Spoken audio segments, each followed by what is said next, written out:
Hi everybody, and welcome to this very special Hobby Time stream. I'm joined, of course, by my hobby partner in crime, Miss Kat. Kat, how you doing today? Great.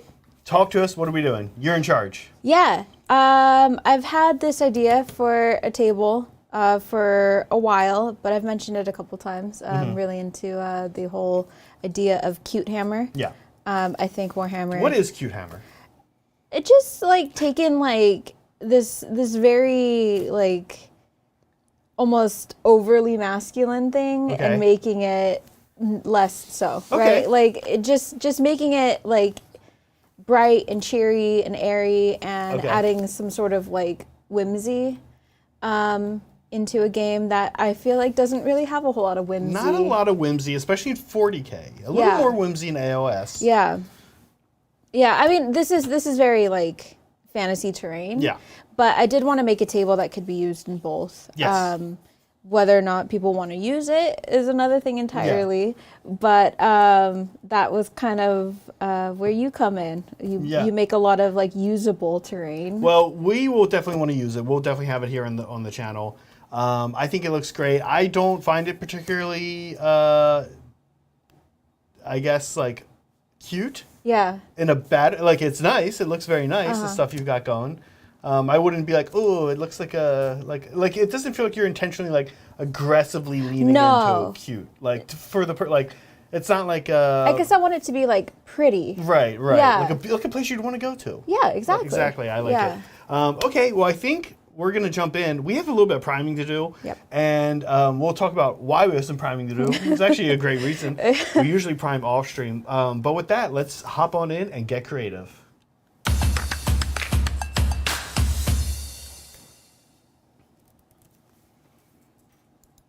Okay, so this is what Kat has done.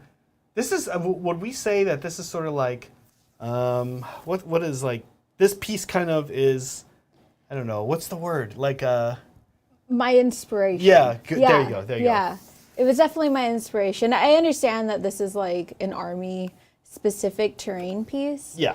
But I fell in love with it. And like normally with a lot of like Games Workshop terrain and a lot of like AOS terrain, it's a lot of like ruins.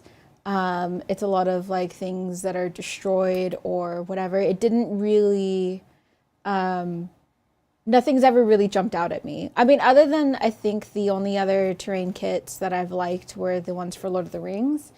But those are very like, this is like a Rohan house. And this is like a Lord of the Rings thing. Like they're like it's hard to pass them off as something else. And we had this issue. We have a big set of Star Wars terrain.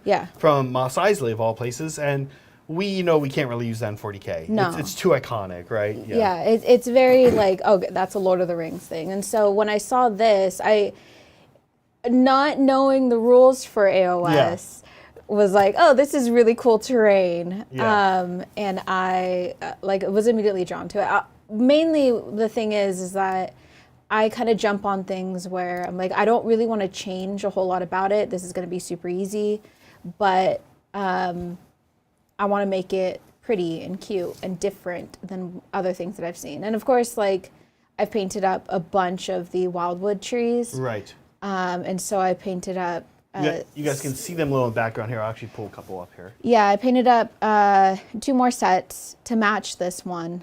And they're all pink and they're all cute and pretty. And so, yeah, this one was very much, I want to make it like I think it's very fitting, right? It's like cherry blossom season right now. Yes. And so I think it's like perfect. Yeah. Yeah. I don't find, like I said, I think this is a cool battlefield.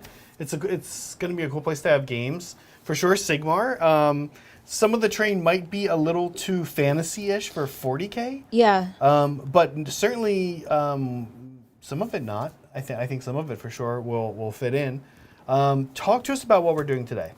So this is the new piece of terrain. Yes. From the Thondia box. Yes. Which is it is behind us. The Thondian Strongpoint box, there we go. Which Games Workshop was very, very generous and sent us.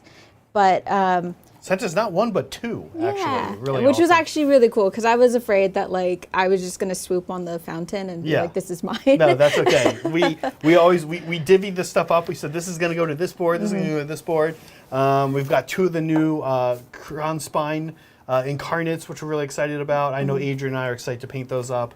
So this literally, we actually, I was not in yesterday. I worked from home on a project. You weren't in yesterday.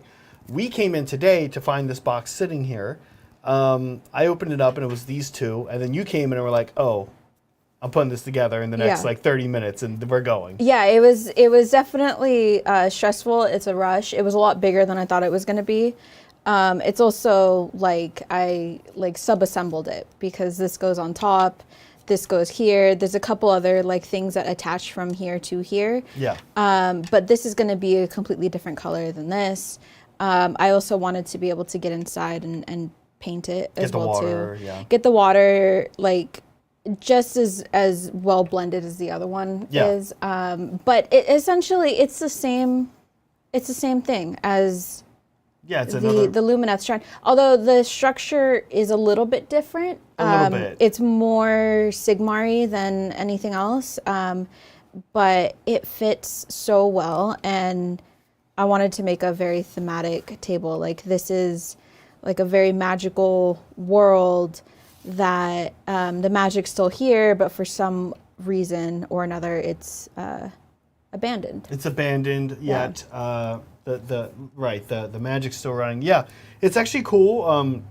I think GW even said in one of the articles something about people being a little bit jealous and thinking how cool the thing I just had on GlamCam, the Lumineth terrain piece was.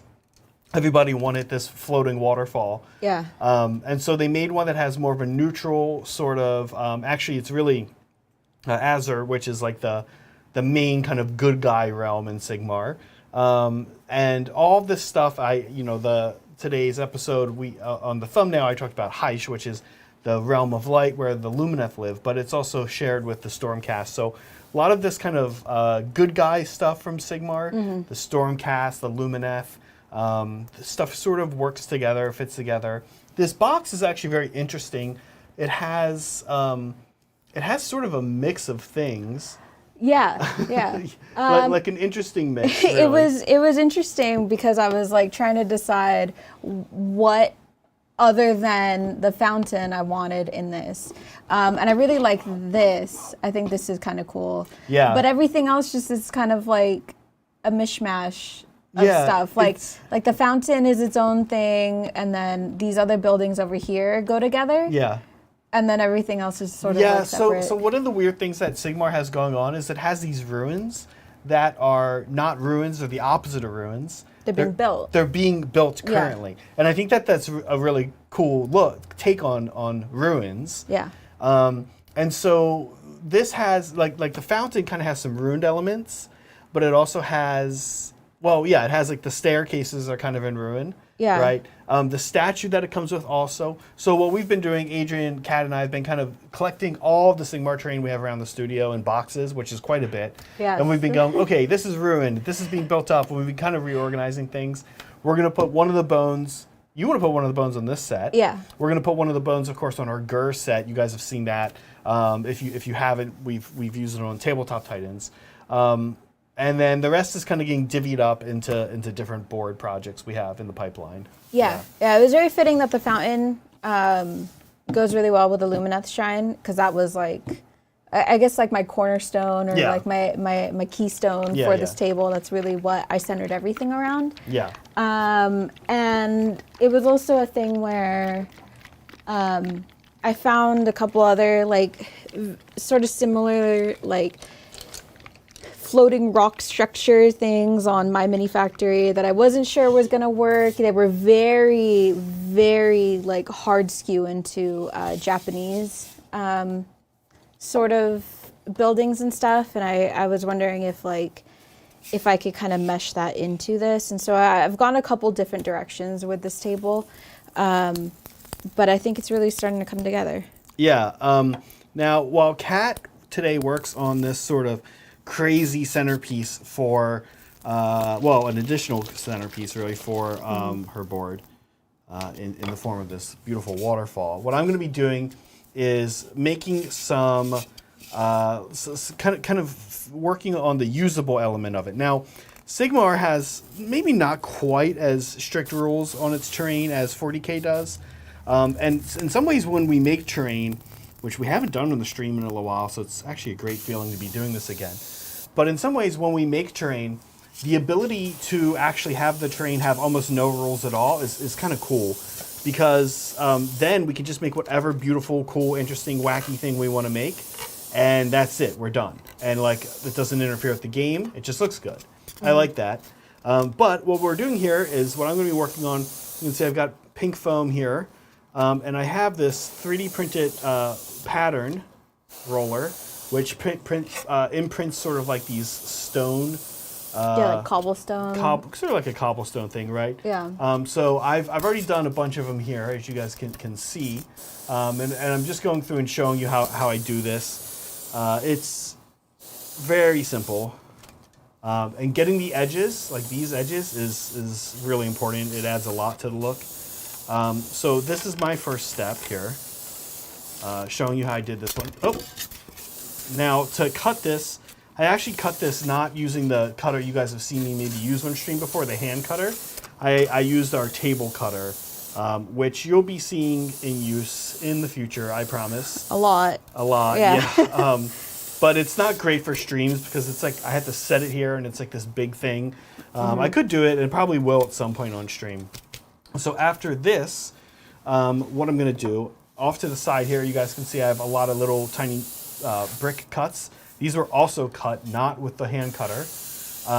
These are cut with the table cutter, because the table cutter makes these crazy precise cuts. And so what I'm doing is I'm kind of going through. The cat, says she wants this a little bit ruined, so I've put a little bit of the nice bricks, sort of just like resting on the ruins here, where they're at, to give them a little bit of texture beyond what just the roller does. And to do this, nice and easy here, we literally just use a little bit of, what's this, PVA glue? I just PVA glue, Elmer's. Yeah. It's official name, PVA glue, for outside of the U.S. I don't know, do they have Elmer's in the UK? Maybe not. I don't know. I would imagine it'd be like a different thing. A different brand, but maybe the same company sort of thing. I know a lot of companies do that. Some old-timey British name. Like Elmer's, maybe an old-timey American name, I guess. Yeah. Be like Winston's or something. Yeah. Rutherford. Yeah. Rutherford's? Glue All? I feel like that's a grocery Winston's. Store or something. Yeah. You're probably right. Yeah. We just lost all of our European viewers. Yeah. Well, I don't know. Or they're into it and they're like, oh, wow, yeah. Yeah. They knew exactly that our glue is called Winston's. Speaking of a European viewer, I do happen to know this guy is from the UK. Thank you, Super Reedy. Hi peeps, how is your timing this perfect? I've only just ordered some MDF terrain for my cherry blossom Eldar, so those pink trees are spot on. And yeah, we've seen these actually on stream. Super Reedy has posted these before. We've seen the cherry blossom, not Drukhari, but the cherry blossom. Eldar. Yeah, Asuryani. They're like the wraiths. Okay. That he's been putting them on. Oh, cute. Yeah, really nice. Yeah, cherry blossoms like so in right now. We're calling it. We're saying cherry blossoms in right now. I love it. I love it. I think any amount of like pretty or cute aesthetic to add to something that's like, because I feel like Grimdark's been done and it's been done a lot.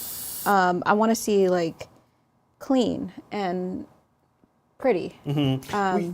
Yeah. You're not wrong. I often, when I make terrain with the, not the man-made or the Xenos-made aspect of it, but I often sort of try to think of a place that I would want to go, right? Like, is this a place I would want to go until, the Imperium came and got, chemical and radiation all over the place or whatever. Yeah, I'm also like a big fan of like, oh, this place is beautiful, but there's like some dark twist to it, right? Like, and the reason why I think that the bones from the Thondian Stronghold set would work so well is that it's not super evident immediately on the Lumineth shrine and even on like some other pieces of terrain, but there's bones on everything. And like even on this, there's like bones on the base and stuff, and I don't feel like covering it up, and I also kind of like it is a Games Workshop piece of terrain. Yeah, right? But it's also, it adds to like the mystery of like, why are there bones everywhere? This place is beautiful, but like where did everyone go? Why are there bones everywhere, right? Yeah. Very fair question. Very fair question. So as you guys can see, these little brick pieces, I'm just adding a few here and there. And you know, this is a step you would skip if you felt like maybe your terrain was going to be used and put in bins a lot, because these could pop off. Yeah. Believe it or not, though, I will say that the PVA glue for like smaller things like this is still one of my favorite uses on pink foam for two reasons. One, it does hold fairly well, and then two, when it breaks, it actually doesn't break so brutally. Lots of times, if you have stuff break on pink foam and it's been like glued with like a really intense adhesive, it'll just go ahead and rip up a bunch of the pink foam with it, and very much so kind of ruin your piece. So I kind of like the PVA because when it does pop off, break, it's a pretty clean break. Yeah. Now, I did get some round cuts. We actually have a round cutter coming from that we found. Adrian and I found online. And in the meantime, you guys will probably appreciate how I did this. It's off camera. I'll get it a little bit. The ingenuity. Later. Yeah. Well, what I did is on my pink foam table cutter, I took the AK. You guys have seen us use the AK putty on stream before. I took the AK putty. I took some of my other caulking putty that I use on my corks. I stuck it on one side, put the putty tin down, put the pink foam, and then rotated it. It was pretty crazy that it worked. And so we end up with these nice little like steps that we've made. The cutter also allows us to cut. You know, we can get these nice, not have everything be a 1 inch, right? So we can also now have steps. I'm so obsessed, by the way, with my table cutter. I talk about it all the time. So I haven't gotten to show you guys the things we can do on stream yet. But we can have these nice little step ups now, which I'm really into. Yeah, and I feel like as someone who builds and paints more for aesthetic reasons, kind of learning that this was sort of like a necessary type thing, of like, oh, if you want your terrain to be more versatile or usable, helped a lot. That was interesting. Yeah, we went through and kind of talked about a couple of things today because, you know, I've made a lot of terrain in my day just because I thought it would be cool, and then somebody like Bridger or Brian or anybody would say like, hey, whoever. This is very cool, but of course the problem is these problems in game. So if I can show you guys real quick, Kat has actually already made a lot of cool things. She's also painted this guy up. We'll put this on Glam Cam. Yeah, and this is from one of the Realmscape boxes. I wish I remembered what it was, but somebody in chat will probably know. Yeah. So this thing is cool. Now, when you're playing Sigmar, you could just put this down, and it would have almost no effect in game, and that's actually not a bad thing. Maybe that's what you want. Mm-hmm. Maybe you have enough other terrain pieces up already, or you could say it's negative space, which matters in Sigmar. I also like it for something maybe infantry can move through. 2 or less wounds, but anything with more than 2 wounds has to go around it, is another way we can do that. You might not do it wound base, you might say infantry.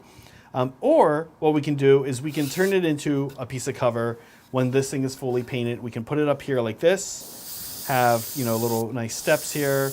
If we wanted to, we could even build a little bit, right? There we go. Okay, so you just want these kind of like ways to almost like build while you're setting up for your game. We have a lot of stuff like this at Titan Studio, and it's I don't know. I think sometimes some of us like secretly want to be the one who builds the board for the day because you can like you get to play with like Legos in a way, right? Yeah, you get to, make up a story in your head. Yeah, right? Like it's fun. So that's pretty much what we're making here for Cat is just these platforms. Yeah, they don't. Sometimes maybe they sort of mess with like the visual or the idea you had. Not necessarily saying that's the case in here with cats, but you don't have to use them, right? Like you don't have to use them if you don't want. They just kind of help define the board. Certainly for our use on stream, I think our fans appreciate it because when you get this nice top-down view, we can easily just point and say, this is cover. This is cover. This is a forest or whatever, right? Yeah, I know a big part of like terrain, at least, and when you first start playing, is defining what it is. And I feel like the more obvious it is, the less arguments you're going to get into. Very much so. So that's a big thing for me. Yeah. I'm more into like aesthetic, but I understand that this is like a big deal for people when they're playing and stuff, because it can kind of make or break a game. So I get it, but sometimes I like kind of have to begrudgingly do it. Yeah. So Well, in the meantime, though, you do want to try to at least make it look nice, right? yeah. Since it is something that is helpful. And honestly, like I've kind of learned over the years, especially since the past year I've been making terrain really exclusively for Titan in the studio, I've kind of found that I almost like the challenge of it. I like the challenge of being like, because, you know, it's nice in art to have something to rein you in, Yeah. to have a limitation. And so I kind of like the challenge of being told. It makes you more creative in a way. Yeah, you have to kind of figure out these, the limitations are great in art, right? People, I think our instinct is that they're bad, but really they're amazing. They help us define a world. They help us define what we need to accomplish. And they narrow our scope and give us, a pathway to the end. So I personally sort of like having the challenge of being told, okay, it's got to be at least 5 inches tall, so it has obscuring, but it can't be more than 4 inches thick because then infantry can't breach through it, blah, blah, blah. So I'm kind of into it. Also, recently I've really been into, at least for 40K, when I make terrain, I really try, you guys are going to think I'm crazy.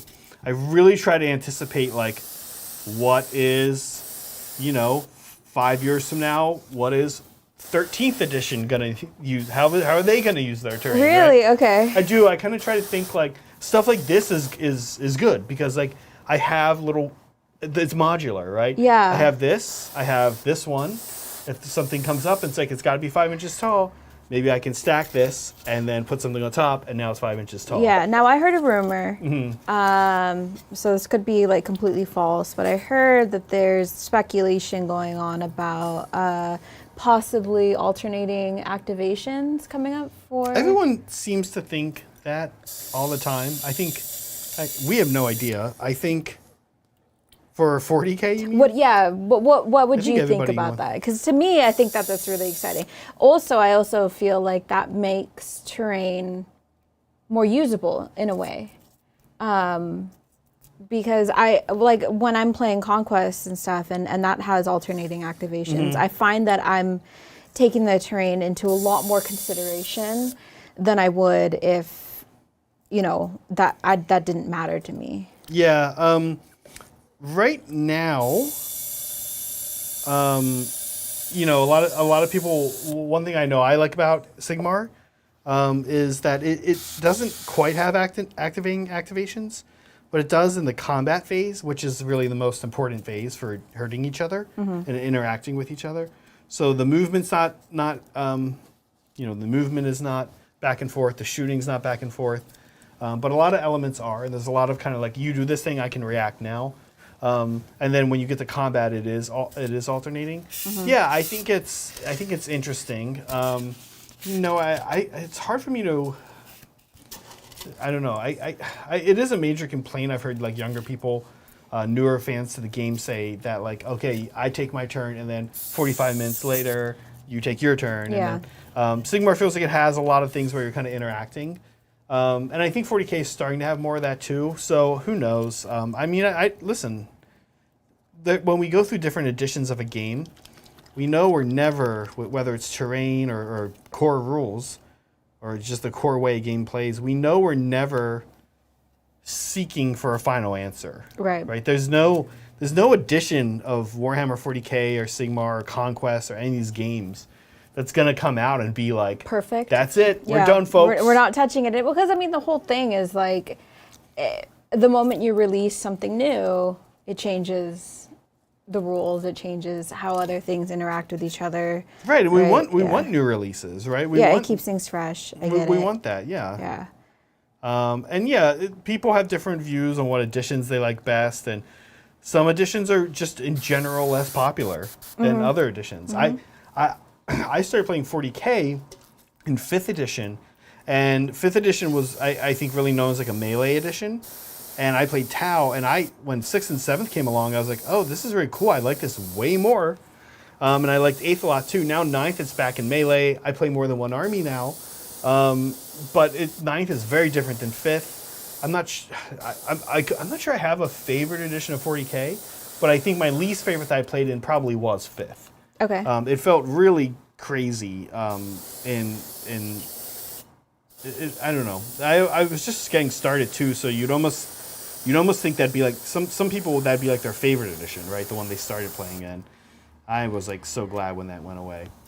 Yeah, I mean, I feel like, I don't know about favorite, but I think most nostalgia, right? But like, just because, right? I have zero nostalgia for 5th edition. I mean, it's like people who think that 4th edition D&D is good, and it's not. So I know. I never played 4th edition D&D. I know people seem to not like it though. But I know people who really love it. I'm just like, it's one of those things where I'm like, is it just because it's been shoved down your throat so much, or you know? See, D&D is weird because like everybody loved like 3.5 and Pathfinder or whatever. Like everybody loved that so much. So they were almost like in a pickle because they were like, oops, we accidentally made something really, really good. Wow, what do we do now? How do we make more money? Yeah. Everyone has all their books and everything. Yeah, so it's kind of, right, exactly, right? But that, I think, goes into it, right? 5th edition was made to be easier for new people to get into. And so I wonder if maybe that's the route that 40K might be taking. I've often wondered and speculated around studio if like GW cognitively kind of thinks about the fact that like maybe 40K right now is going to be a little dense, a little more competitive. Dice matter, but not quite as much. A lot of things are hitting on 2s, a lot of things are re-rolling 1s. You're throwing buckets of dice. Like you can kind of point to something and mostly assume it's going to die if you shoot it. In Sigmar, there's not a lot, like there's way less certainty. And that it applies to 2 different audiences. And that maybe over time, those, before you realize it, a few years have gone by and those have almost switched. Right. So I've often kind of wondered how they do that, or if they do that, rather. I don't know. Compelling stuff. To wrap it up, guys, my big point, compelling stuff. That's very compelling stuff here. Thank you, Broken Chef, as always. What is a technique to try focusing on to push your work to the next level? To draw attention to an army and be attention-grabbing? Not necessarily related, but he does want to point out that John is a fiend. We had John sort of on the stream a lot last week while Kat was gone, at least John in spirit. But we have, we'll take a break from that this week. We don't want to overuse our joke, of course. But I could say maybe John will be back at some point. He just really loves nerds. Yeah, John loves nerds. So, Kat, interesting question from Broken Chef. Like, I don't know, this is a very interesting question. Could probably talk for hours on this. Yeah. What do you think? So, to me, because I've been asked to judge armies, right? And with various tournaments and everything like that, we need a judge for this. Kat, can you come and judge this? So to me, the first initial thing that stands out is color palette. Does your color palette go well together? Not what's the brightest, not what's the most eye-catching. Does it fit is the biggest thing for me. So paying attention to... I want us to push the button. Paying attention to what colors go well together. And now there's you can take color theory classes, everything like that. You can just look up like what is aesthetically pleasing to you. There's all sorts of things. That's the first thing that jumps out to me. I would say you should not. Oh my gosh. You should not need to take a color. Oh, like a class, like at like LVO or something like that. Yeah. Sorry, I'm like imagining like for whatever reason when you said that I got like an image of like enrolling it. Oh, like a college, like enrolling at a community college. No, I mean like a 2-hour color theory class or whatever. That's cool because what that does is not going to like make you an expert in color theory, but it's going to help and give you a lot of tools that you can then use to make aesthetically pleasing color palettes. So to me, that's the first thing that I look at. Now, when it comes to like wait. Okay. Okay, so if that's your first one, yeah. How other than how does someone get better at that? Did you just answer that kind of? Yeah. Okay. So you can take a color theory class. That's fine. See, I can't pay attention in classes, which is why I don't take them. No, and sometimes when I do a lecture, like I'm falling asleep, and I'm like, how did I ever get through school? Having been out of school for many years now, I'm like, how did I do this? Is what I think when I have to take like a lecture class or whatever. There's that. There's a bunch of different tools. There's like Adobe. I use like a little pocket palette I've recommended for people. There's that. There's one that you can get online as well. That's like Adobe Color or Cooler or whatever. Yeah. There's that you can get online, and it'll go through like kind of like the basic sort of like, here's monochromatic, here's, whatever. But what I think is interesting about that is that it helps you understand the difference between hue and saturation and, value. There you go. Yeah. Yeah.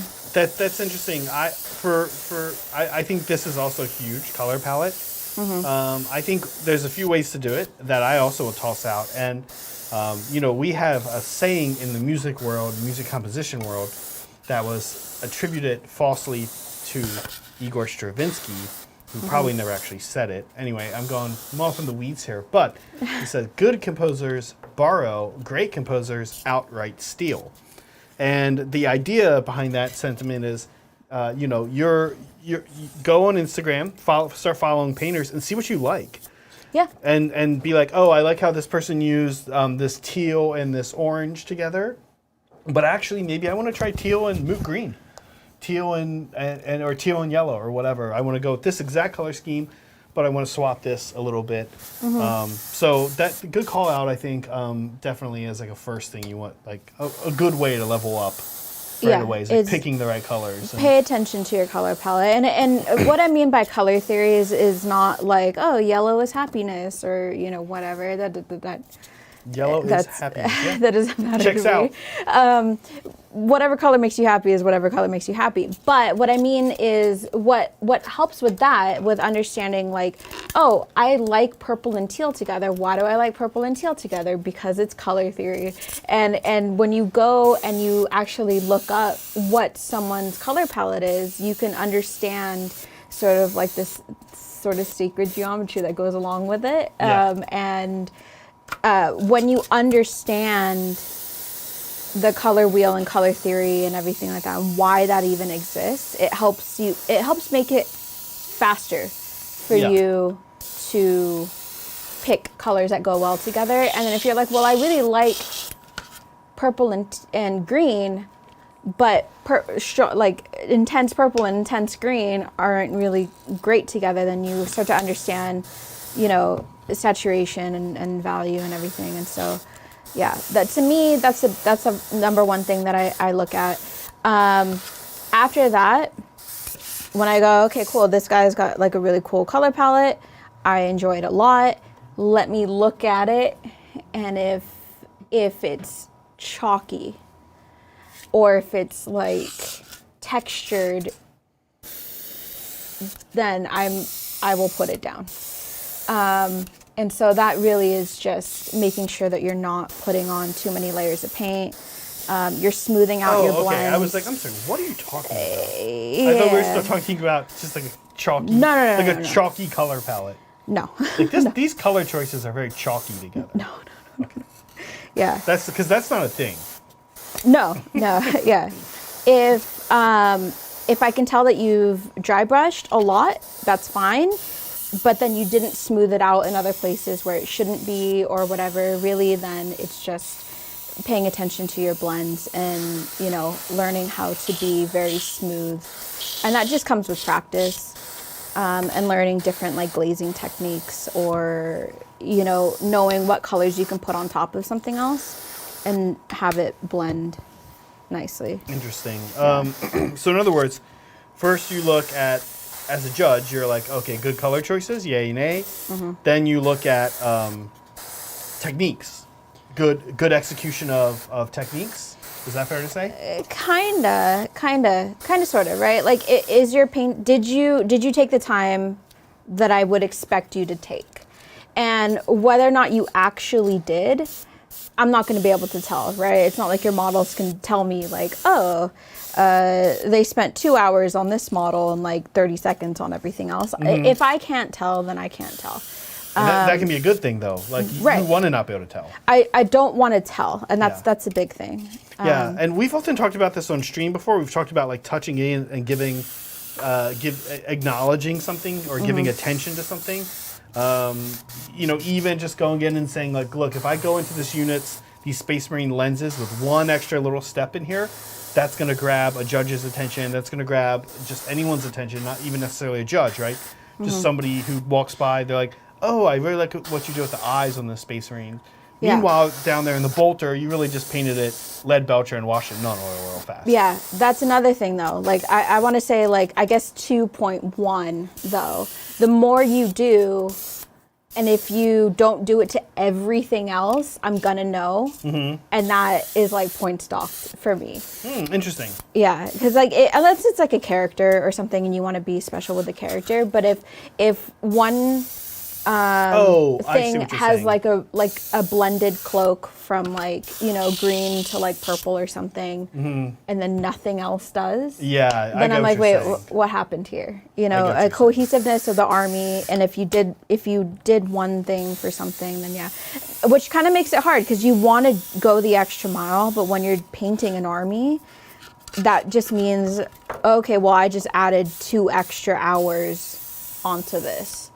Onto this one squad, even. Which is really funny because I get the point you're making, but on one squad, yeah, okay, maybe that's fair. Yeah. I was gonna say, boy, if I found out there's a step that like improved it a lot, it took 2 extra hours for the whole army, I'd be like, definitely gonna do that step because 2 hours for a whole army is like nothing. Yeah, no, just for like a squad of like 10. Which means maybe it's added 60 hours over the next year of your life. Right. Which, again, maybe that's okay. Yeah, so there's different ways that you can cheese it for sure. And yeah, like a lot of people like using, like, here's this really eye-catching color palette where it's got like, you know, this really dark blue and this neon orange and it like jumps out at you. But any judge kind of worth their salt will go, that's a cool color palette, but if you didn't execute it properly, then, you know, it's not going to win over this kind of drab green one where the painting itself is better. May I have the toothbrush? Yes. I'm realizing we're missing a toothbrush. Down a toothbrush. Yes. You guys know I freak out if I don't have both my toothbrushes. Yeah, okay. So that's Kat's answer. Pretty good. Let me think what I would answer. I would say... Well, I can tell you what I do, Broken Chef. Literally, I was showing Kat something earlier today from Instagram, and I already brought up that I search Instagram for things. I will literally go on Instagram every day. I look at the Hobby Titans Instagram account. We follow a million different things. And for like a month or so, I will just really often get obsessed with 1 or 2 things that 1 or 2 people are doing. Okay. And I'll just start learning how to do that. So whether like different types of verdigris, we joke about that, how much I've been using it and how much now Adrian's into it, but that came from there. Yeah. I saw some really cool uses of verdigris. I started looking up videos on YouTube. I kept looking for things on Instagram. But in general, I look a lot at Instagram and kind of see what happens and what people are up doing and what interests me. And I'm like, cool, I've seen this and I'm going to figure out how this person did that and look for other versions of it, and we'll just, it's almost like, yeah, kind of just going through a list of techniques. The problem, of course, the scary thing is maybe you don't know what the techniques are, and in some ways, Broken Chef, I think that's what you're asking, right? Like, what are those techniques? Right. Yeah, you know, it's interesting. I almost wish we should compile like a list or something. Maybe do a short video at some point that's like, okay, so you think you're pretty good at painting, just starting, but you want to go to the next step. Here they are, like oil wash, right? Like, we assume you're already doing some airbrushing, right? But like oil wash. I actually did a technique on some models this past week where I reverse Zenithawed for the first time. I reverse Zenithawed dark purple under the model and then dark blue on top of the model. Love that. And I had not really ever done that before. And it was, I don't know, it was kind of cool. It was eye-opening. Yeah. So yeah, I think like just going through, finding different techniques. Or even just applying the ones that you already know in a different way. Right, like a lot of what my like exploration with this hobby or just painting and art in general has been, well, I've been doing this and this is what I do and it looks really cool, but like, what if I use it this way? Right, like what you were saying with like Zenithal, a lot of things is, honestly, I've been thinking like there should be just a different name for that, because Zenithal itself implies like top down, the sun, everything like that. But spraying it from different angles can get you some really, really, really cool effects. Yeah. And so, yeah, like that's one of them, right? You already know, well, if I spray one color from this way and one color from this way, it's really cool. But a lot of people wouldn't necessarily apply it like that. There's a technique I picked up from something that Adrian pointed out to me that Israel did on some work he did for us, where he sprayed bases in a particular at a real aggressive angle to really imply speed. Yeah. Or like a very low sunset kind of a thing. Yep. And I'm now doing that on my daughters, right? So like just seeing what other people do on models and being like, oh cool, here's what I saw and I liked. And now I want to figure out how that person did that. And oftentimes you can message them on Instagram and ask them.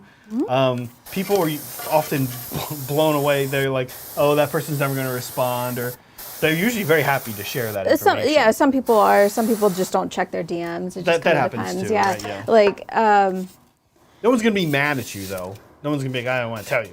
Join my Patreon. And I'll tell you. Like, nobody does that, like, for one quick question, right? Some people do. Some but, people you know, but then just don't ask that person, right? Like, that person's not worth asking. It would be my thing. But, yeah, no, I mean, with Israel, like, he pushes airbrushing to such an extreme that, like, it's really cool kind of seeing and seeing what he wants to do, because Israel, from knowing him, is a really lazy painter, and he doesn't want to put his airbrush down. He doesn't. I'm the same way. He wants to do as little hand brushing as possible, and so he's come up with some really cool techniques to push it that way. I've stolen almost all of them from you, Israel.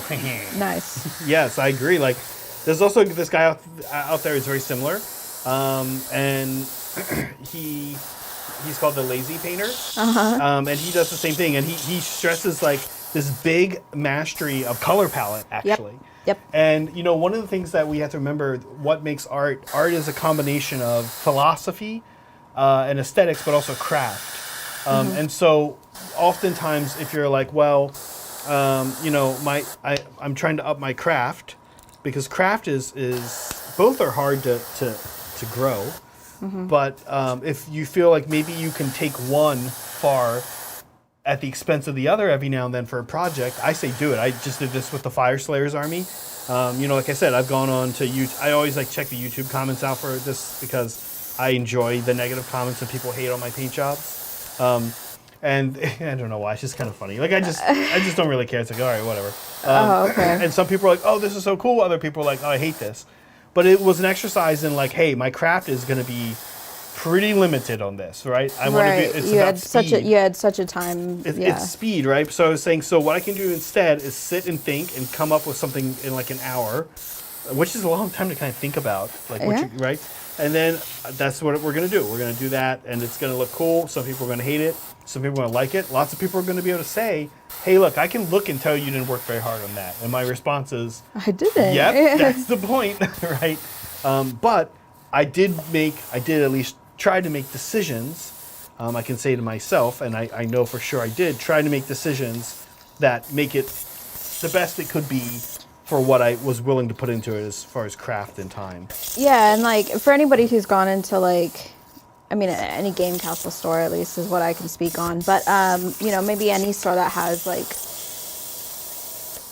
terrain that's been kind of hastily put out. Like oftentimes we'll get ruins and like it's like, oh, okay, or even just like some pink foam stuff, and here's some like crude buildings that we've put together because we're gonna have a GT in like 2 months and we don't have enough terrain for all these tables. We've just gone and like you rattle canned them from one angle, rattle canned them a lighter color from another angle, and I'm like, oh, it's the sun setting or something or whatever, right? And visually with the color palette that we chose, it works. And it's really cool, but then it's like, oh, well, how did you do that? Oh, okay, well, let me show you. And everyone's like, well, that's it? Yeah. Yeah. But honestly, like, I love terrain for that as well. Mm-hmm. So I'm just going to set a fan up here. Oh. Yeah. Little rattle, little rattle. I mean, this fan. It's holding on, you know? It's been through life. Yeah, maybe I will, maybe that fan won't be good. I'm gonna... Okay.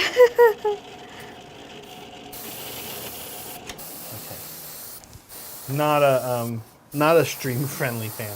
It needs its screws tightened, I think. So, I will show you guys what I've done here now. Excuse me. I put my primer out at a higher PSI to get coverage faster. The downside here, as you can see, is I do have to wait for things to dry. Also, I probably need to turn the AC on in here before we start streaming. So that's okay though. I thought I did, but it's a little damp. It's okay. It'll dry pretty quick, and then we're going to move on to our next step here, which is, brown, right?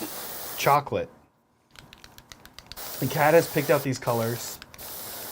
Yeah. So I am forced to accept them, which I do. I was going to say, if you didn't like them. I know. Why? It's your board. I know. Of course, they're great. Broken Chef, good luck. But I will do you one better, Broken Chef. I will literally tell you one technique. You pick one technique to tell Broken Chef. Okay. I'm going to pick one technique. Here we go. Ready?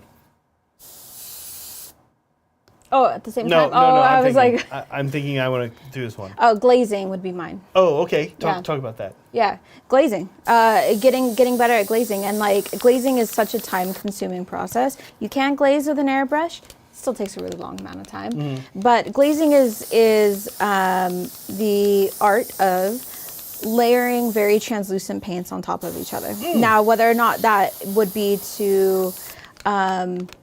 make your blends smoother. Yeah. You can use them as filters to get like this really cool kind of layered color effect. There's a bunch of different things you can do with it. Glazing, I think, is one of the hardest techniques to master, but it will serve you. I think it's the most versatile. I think when you get into it, you'll find that there's a lot you can do with it. And then you're like, oh, okay, sweet. And then you start to discover there's a lot more.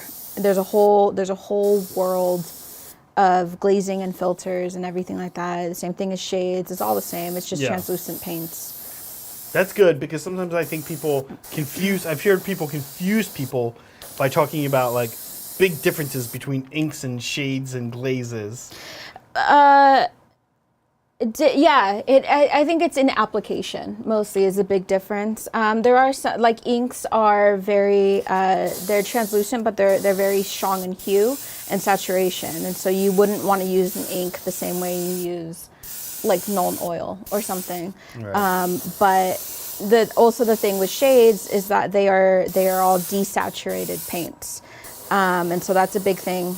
The big difference between shades and, glazes and inks and stuff. So there is a difference, but to me it's mainly an application and how you apply it and how strongly you apply something. Okay, so what product do you tell Broken Chef to pick up? to play around with.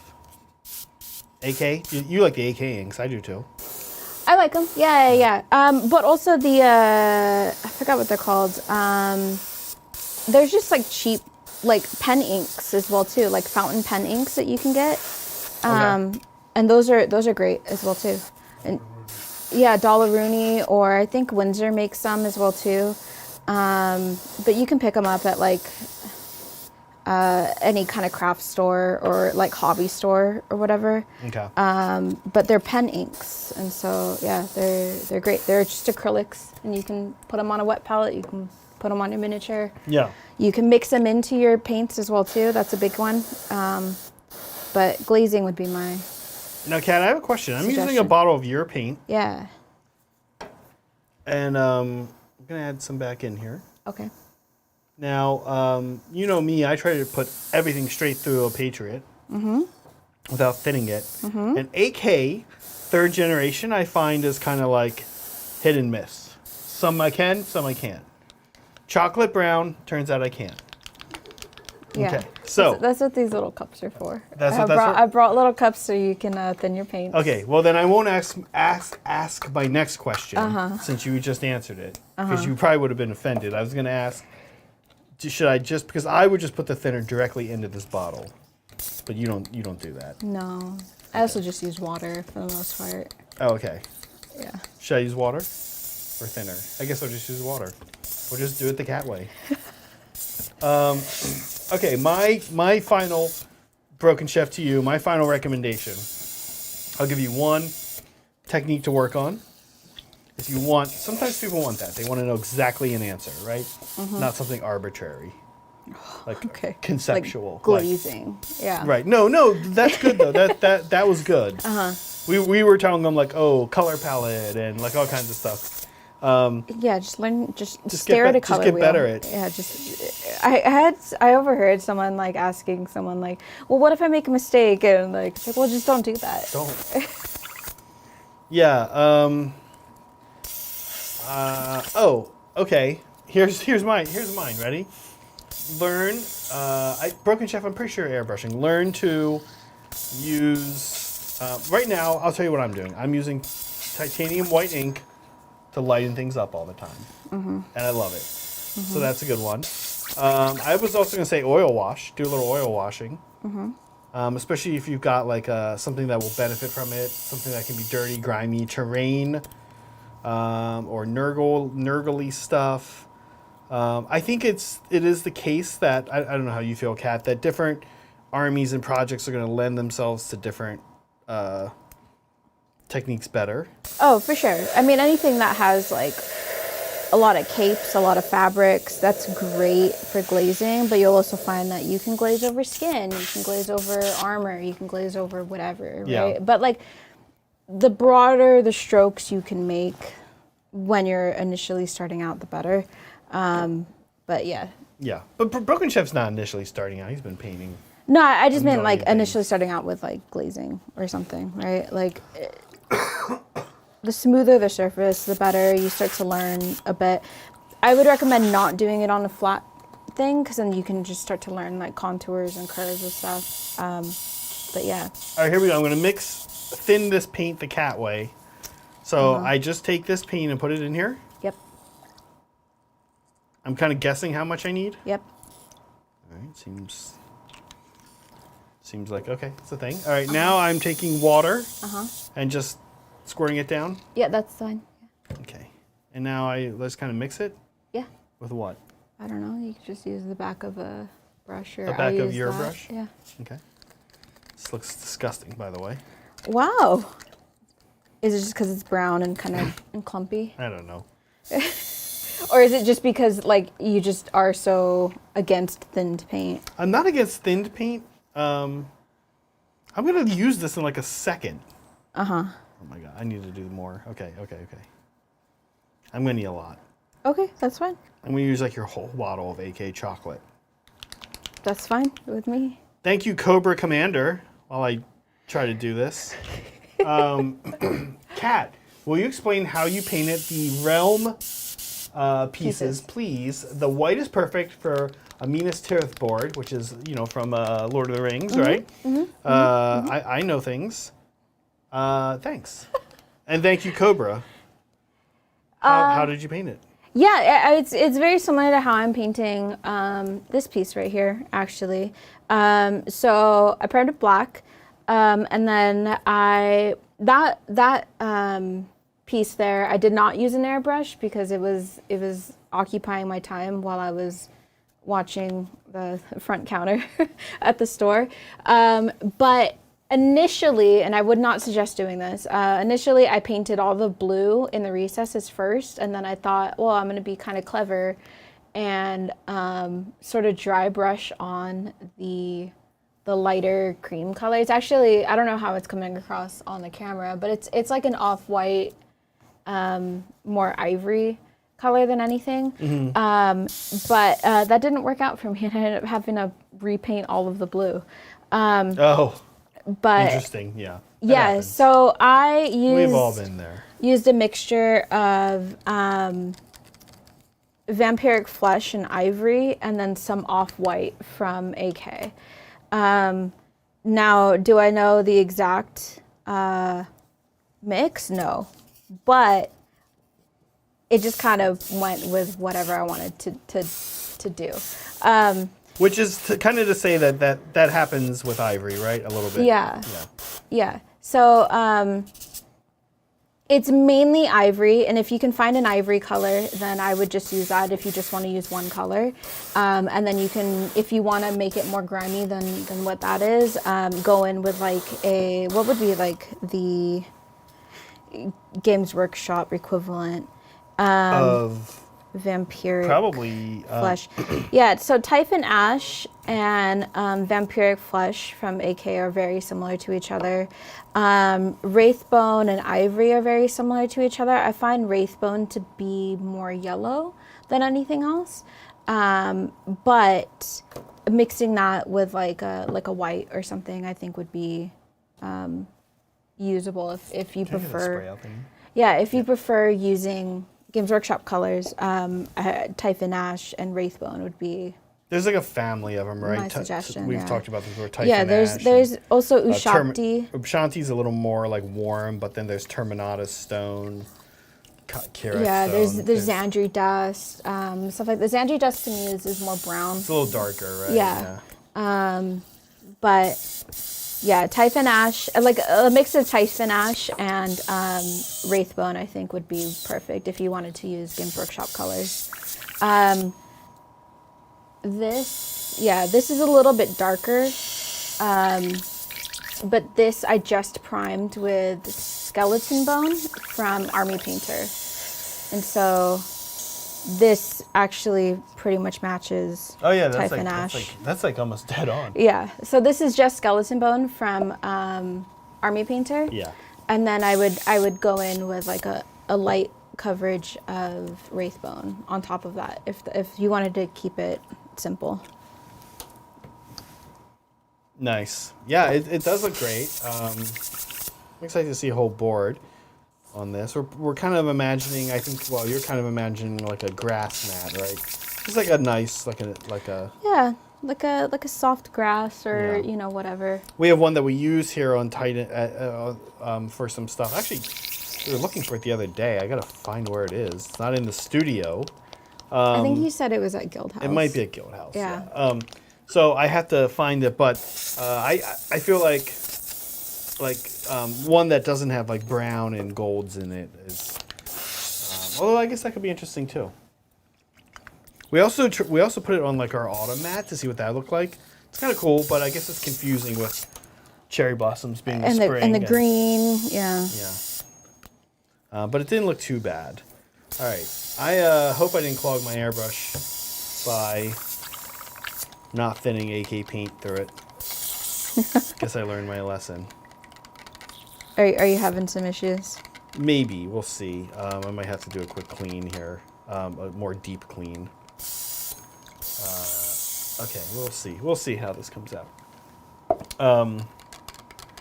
Okay, well, speaking of things from Lord of the Rings, what was the town called? Minas Tirith or whatever. Minas right? Tirith. Yeah. Kat and I gave some thought today. Since we are painting terrain. Fantasy terrain. Yeah. We gave some thought today about places we would want to visit from science fiction And worlds fantasy. and fantasy worlds, Yeah. universes. And so we compiled a top 5 for each of us. And we Places made sure to pick different things, we did pick different things. even yes. though we were coming up with sort of the same. We but had a yeah. few because we started off kind of thinking mostly just like places you'd want to visit, and we were like, wow, actually, I don't want to go there. most places in the 40K universe you don't want to go. Yeah. So that whole world is out. Yep. And then we were talking about Star Wars. Seth was in the studio and he tossed out Mos Eisley, and we were like, no, actually, no, you don't want to go there, really. So it's kind of tough, right? Yeah. Okay, you want to go first, or should I go first? Yeah, I can go first. Okay, here we go. These are those are Zach's. Here we go. Cat's top 5 sci-fi and fantasy destinations. Kat, let's talk about these. The very first one you have here, I don't even know what this is. Dinotopia.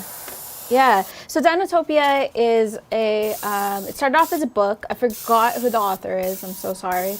But there's also kind of like a sort of B movie about it as well too. I really like the movie. It's also so long. I think it's like 3 hours or something like that. Okay. But Dinotopia is a it starts off sort of, I guess the premise is sort of like it's a island that ripped off of Pangea that like the dinosaurs weren't made extinct on. And so it's sort of this like magical sort of realm where humans and dinosaurs live together in a somewhat like, not harmony, because there are like evil dinosaurs. Oh. But instead of like cattle or oxen to plow the fields, they use like these herbivores or something. And then there's like Okay. a whole thing of they're flying military, and they fly around on like a bunch of pterodactyls or whatever. But then there's evil pterodactyls and stuff like that, or Okay. like ones that like can't be tamed and whatever. But I just thought it was really cool. And like their buses are like these like gosh, what are they called? Like, I don't know, whatever. Like I guess like sort of these like saddles on top of these like massive brontosauruses and stuff like that. Oh, like a howdah or whatever, like the. Yeah, kind of, sort of. But then it's also protected. It's sort of got this like Bermuda Triangle like thing about it where the main characters get to it because they get into like this like storm on this this little like prop plane with their dad, and then they end up crashing. And How old is this universe? so the book is so old. It's so old. I have no idea what that means to you. Probably like Hold on, wait. Let me think what so old means to Kat. Okay, go ahead.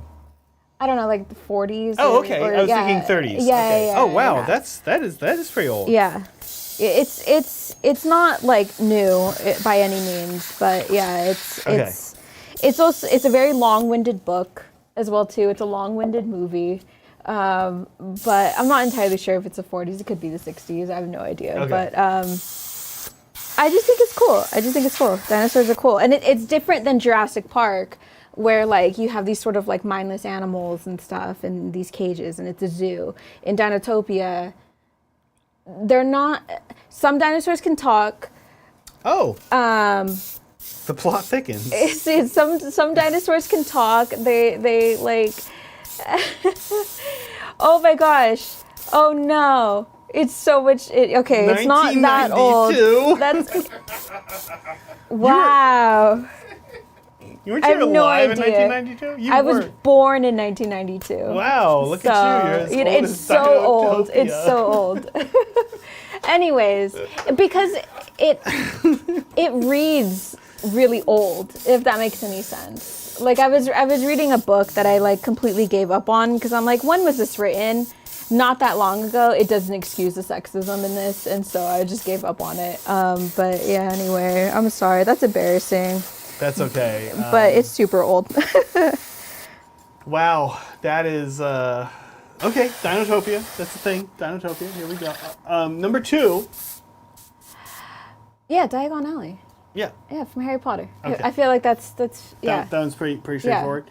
Now, why specifically that part of the Potterverse? There's something about shopping montages that like really get to me. You like a good shopping montage? Yeah, I like a good shopping montage. Okay. And that's essentially what that is. But it's also like it's in the movies and in the books. It's Harry's first sort of like real like view of what the wizarding world is like.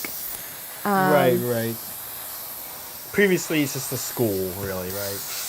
Well, no, because he goes there before he goes to school. He's got to pick up all of his... Oh, yeah, but I knew that. He's got to pick up all of... I knew that. I've seen this He's got to pick movie up all of his supplies and stuff. plenty of times. Yeah. And so it comes across as sort of like very... I mean, it is magical, but it's more so magical because like later on in the movies, you see other places from Harry Potter. And I think the magic is a little bit like... You know about it already. It's not a surprise.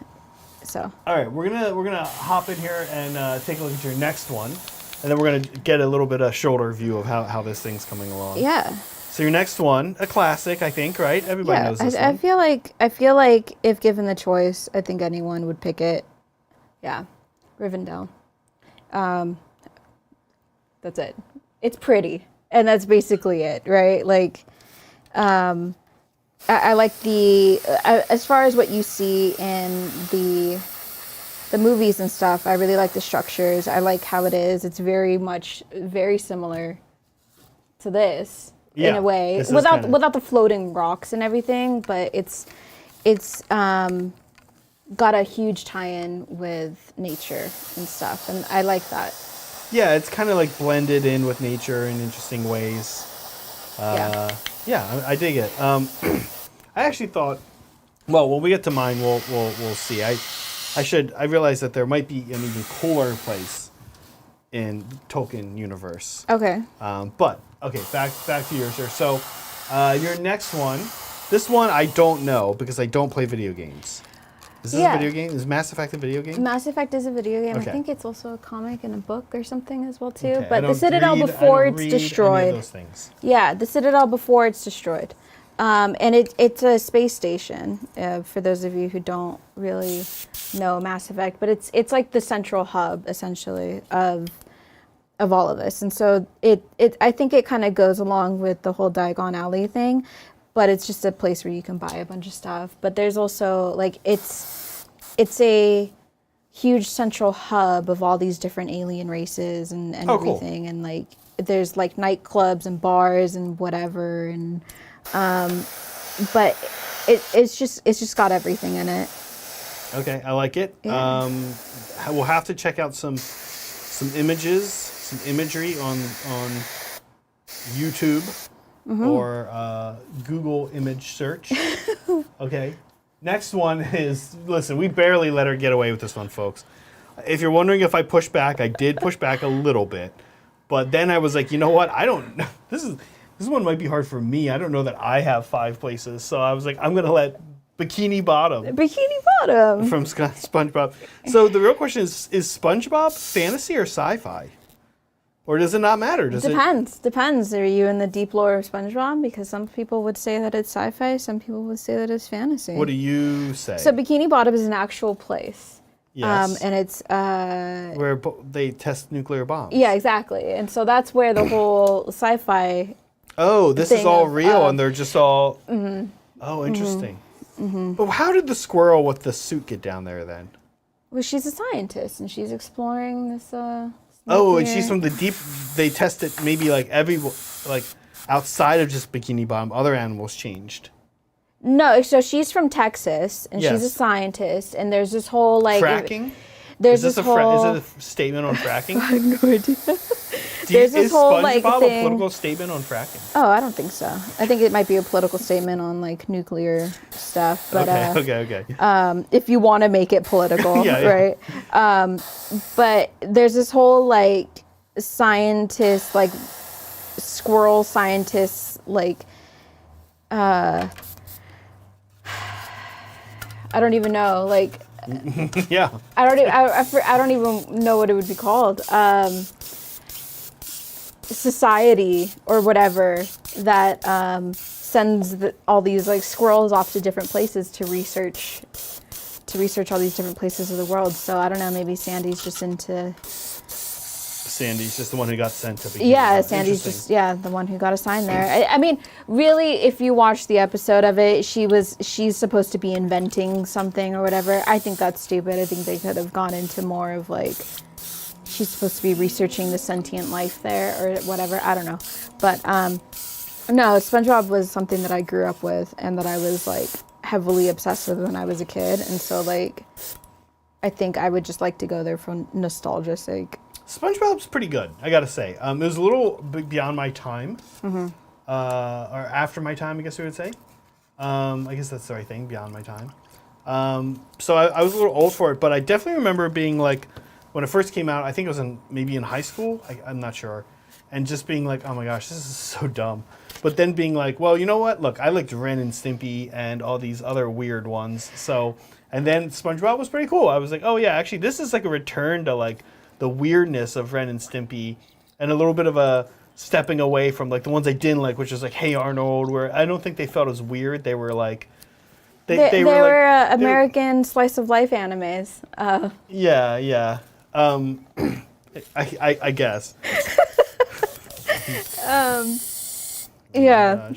So yeah, I don't know. But also SpongeBob is one of those things where like I could put it on and like be fine now, right? Like it's got to the point where like I know that a lot of people like rewatch Friends or like Gossip Girl or whatever. Gilmore Girls? Gossip Girl, is that a show? Gossip Girl is a show, yeah. Okay. I think they're actually rebooting it. Oh my gosh, they reboot everything. Of course they're rebooting There's it. Gossip Girl, there's Gilmore Girls, stuff like that. But like SpongeBob is like a comfort show for me.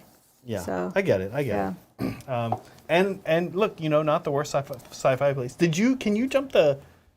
Can we give that a dump? I feel like I'm using all of your chocolate, AK. That is totally fine because I can just get more. That's okay. Great. Okay, let's take a look at my top 5. I had to really think on this because, as you guys know, I've handicapped myself by not reading books and not playing video games. So I was limited to television movies, and some video games snuck in here from back when I used to play. Okay, so first I picked the Shire, but what I was really thinking, I'm going to stand by the Shire, but maybe we should pick the Undying Lands, right? Mm-hmm. Maybe we should have picked that. That would have been cool. Anyway, I picked the Shire because I do have to say it's pretty chill. Like I like gardening. I like cooking. You kind of get to do that in the Shire. Get to be left alone. Seems nice. It's a very peaceful thing. Yeah. Typically when I go on a vacation, I work I feel like I work a lot. Megan and I work a lot. So I don't think we're the type of people that want to go on like a vacation where it's like an adventure. Or it feels like work almost. We really are the type of people that want to like sit in a pool. Yeah. Right? Yeah. You book your hotel based off of like the amenities and not location sort of thing. Exactly. Yeah. Exactly. So Shire seems like that's like the place to go in Middle Earth. Like I don't want to go to Rohan and do like horse riding adventure, like, oh, we're gonna go ride a horse in the mountains, and they don't want to do that, right? Like modern I'm sure that's what they do at Rohan now. They just like, ride horses. Horse riding lessons, right? Like it's not lessons like, oh, book your 4-day horse riding excursion. You see the ad on Instagram, and she's like smiling and like. Right, it's like this like attractive, diverse group of people riding their horses. Right, there's someone in a wheelchair, and you're like, how does that work? Yeah, right, yeah. And you're like, okay, cool. I want to not do that. I want to go to Shire, and just eat their weird cheese and just sit there, like, on a hobbit's porch. Right. Yeah. And like just like check out a festival or something, right? Like. No, it happens around you. That sounds a little more right? Gondor, but Oh, okay, okay. maybe. Yeah, like you're right. Like the little birthday parties. Yeah. Okay, my next one is Little. the type of sci-fi I do like tends to be comedy. So my next one is Blips and Chits from Rick and Morty. Okay, now you're not really a Rick and Morty watcher. No. But in Blips and Chits, there is a game called Roy, and it's this place where you go and play these weird arcade games from all over the universe that different alien races have made and put together. And there's this game called Roy where you just like go into the consciousness of a normal human and you just live an entire life. And then like when you're done, you're like, oh my God, like it feels like you just had, like you could wake up. Oh, like you were dreaming or something? You could wake up from the end of the life of Kat and realize you're actually an alien in an arcade. Okay. And this is all a video game. And the video game is just called Kat, and you just like live your life. Wow, okay. Yeah, and you can make different decisions and stuff. I feel like I just spec'd really badly for that. Yeah, okay. Yeah. Yeah. Yeah. So that's That's interesting. Yeah, that's the very popular game at Blips and Chits. Rick and Morty, very funny. Okay, next. Oh, that's cats. Okay, next. Endor. We did think a lot about different Star Wars planets, and I think we settled that Endor might be okay. Yeah. Yeah, it's pretty okay. It's probably pretty okay. It's Ewoks, right? That live there? Yes. Right? No, it's not Wookiees. It's Ewoks. It was going to be Wookiees, though. That's a real thing. It was going to be a Wookiee planet. I think. Back me up on this, chat. It was going to be Wookiees, and then they went with Ewoks. I don't know. We live in Northern California, so it's like almost like just going up the coast a little bit. Yeah. Right? It goes to the Redwood Forest. Yeah, pretty much. So, we have parks nearby that are kind of like this. We got some trees. It's not a big deal. And I feel like of all the Star Wars planets, there's just like, it's the one that the least horrifying things happen on. Yeah, okay, so I was like thinking about it, right? Because like if I pick the Citadel before it gets like completely obliterated, I figured you could do that for anything, right? It was I want to go here before it's destroyed. I want to go here before it's destroyed. And I feel like that was like a lot of our answers going back and forth of like brainstorming this. Right. And we're just like, wow, all the nice places just get so messed up. Yeah, I have my 40K one is like that on from here. Hey, Kat, can I just ask out of curiosity, do you typically airbrush chocolate? Ever?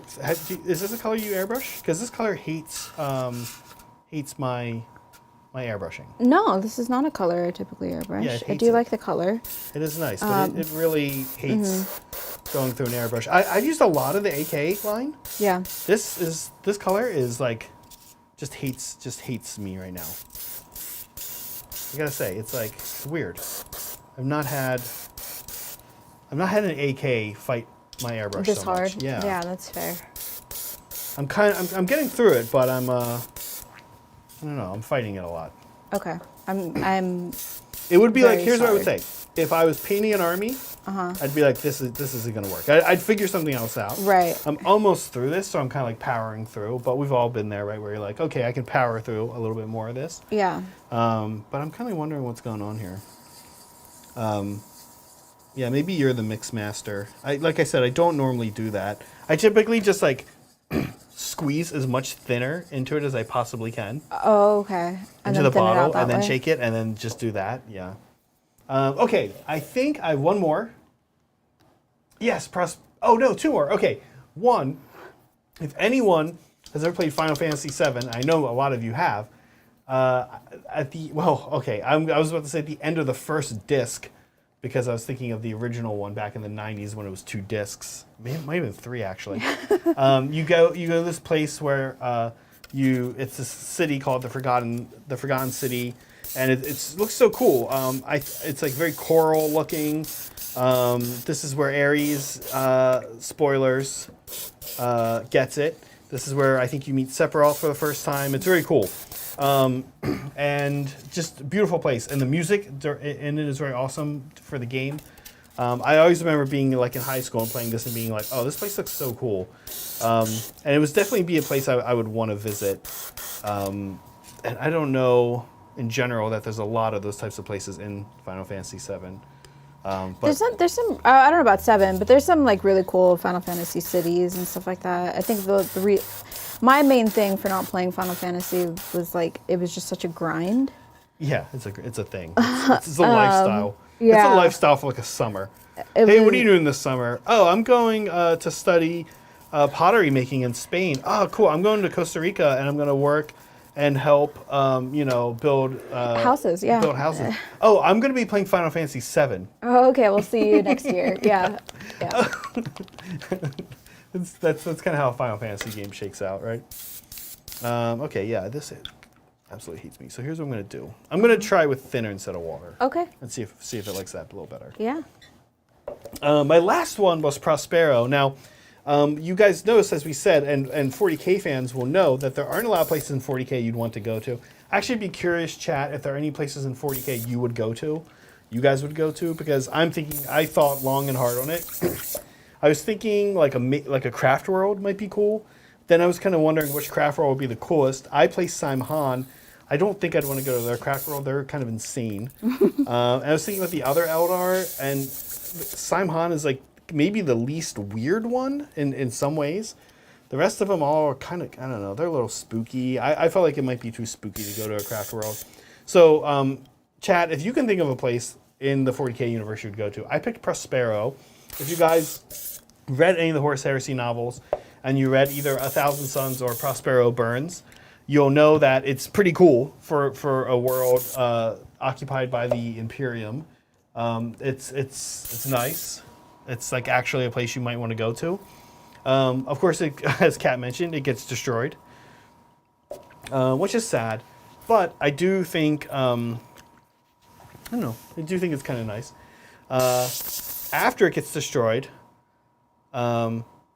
I will say it's one kind of the Thousand Suns get moved to a planet called the Planet of the Sorcerers, which I have to say is sort of reminds me of like a Saturday morning cartoon. Yeah.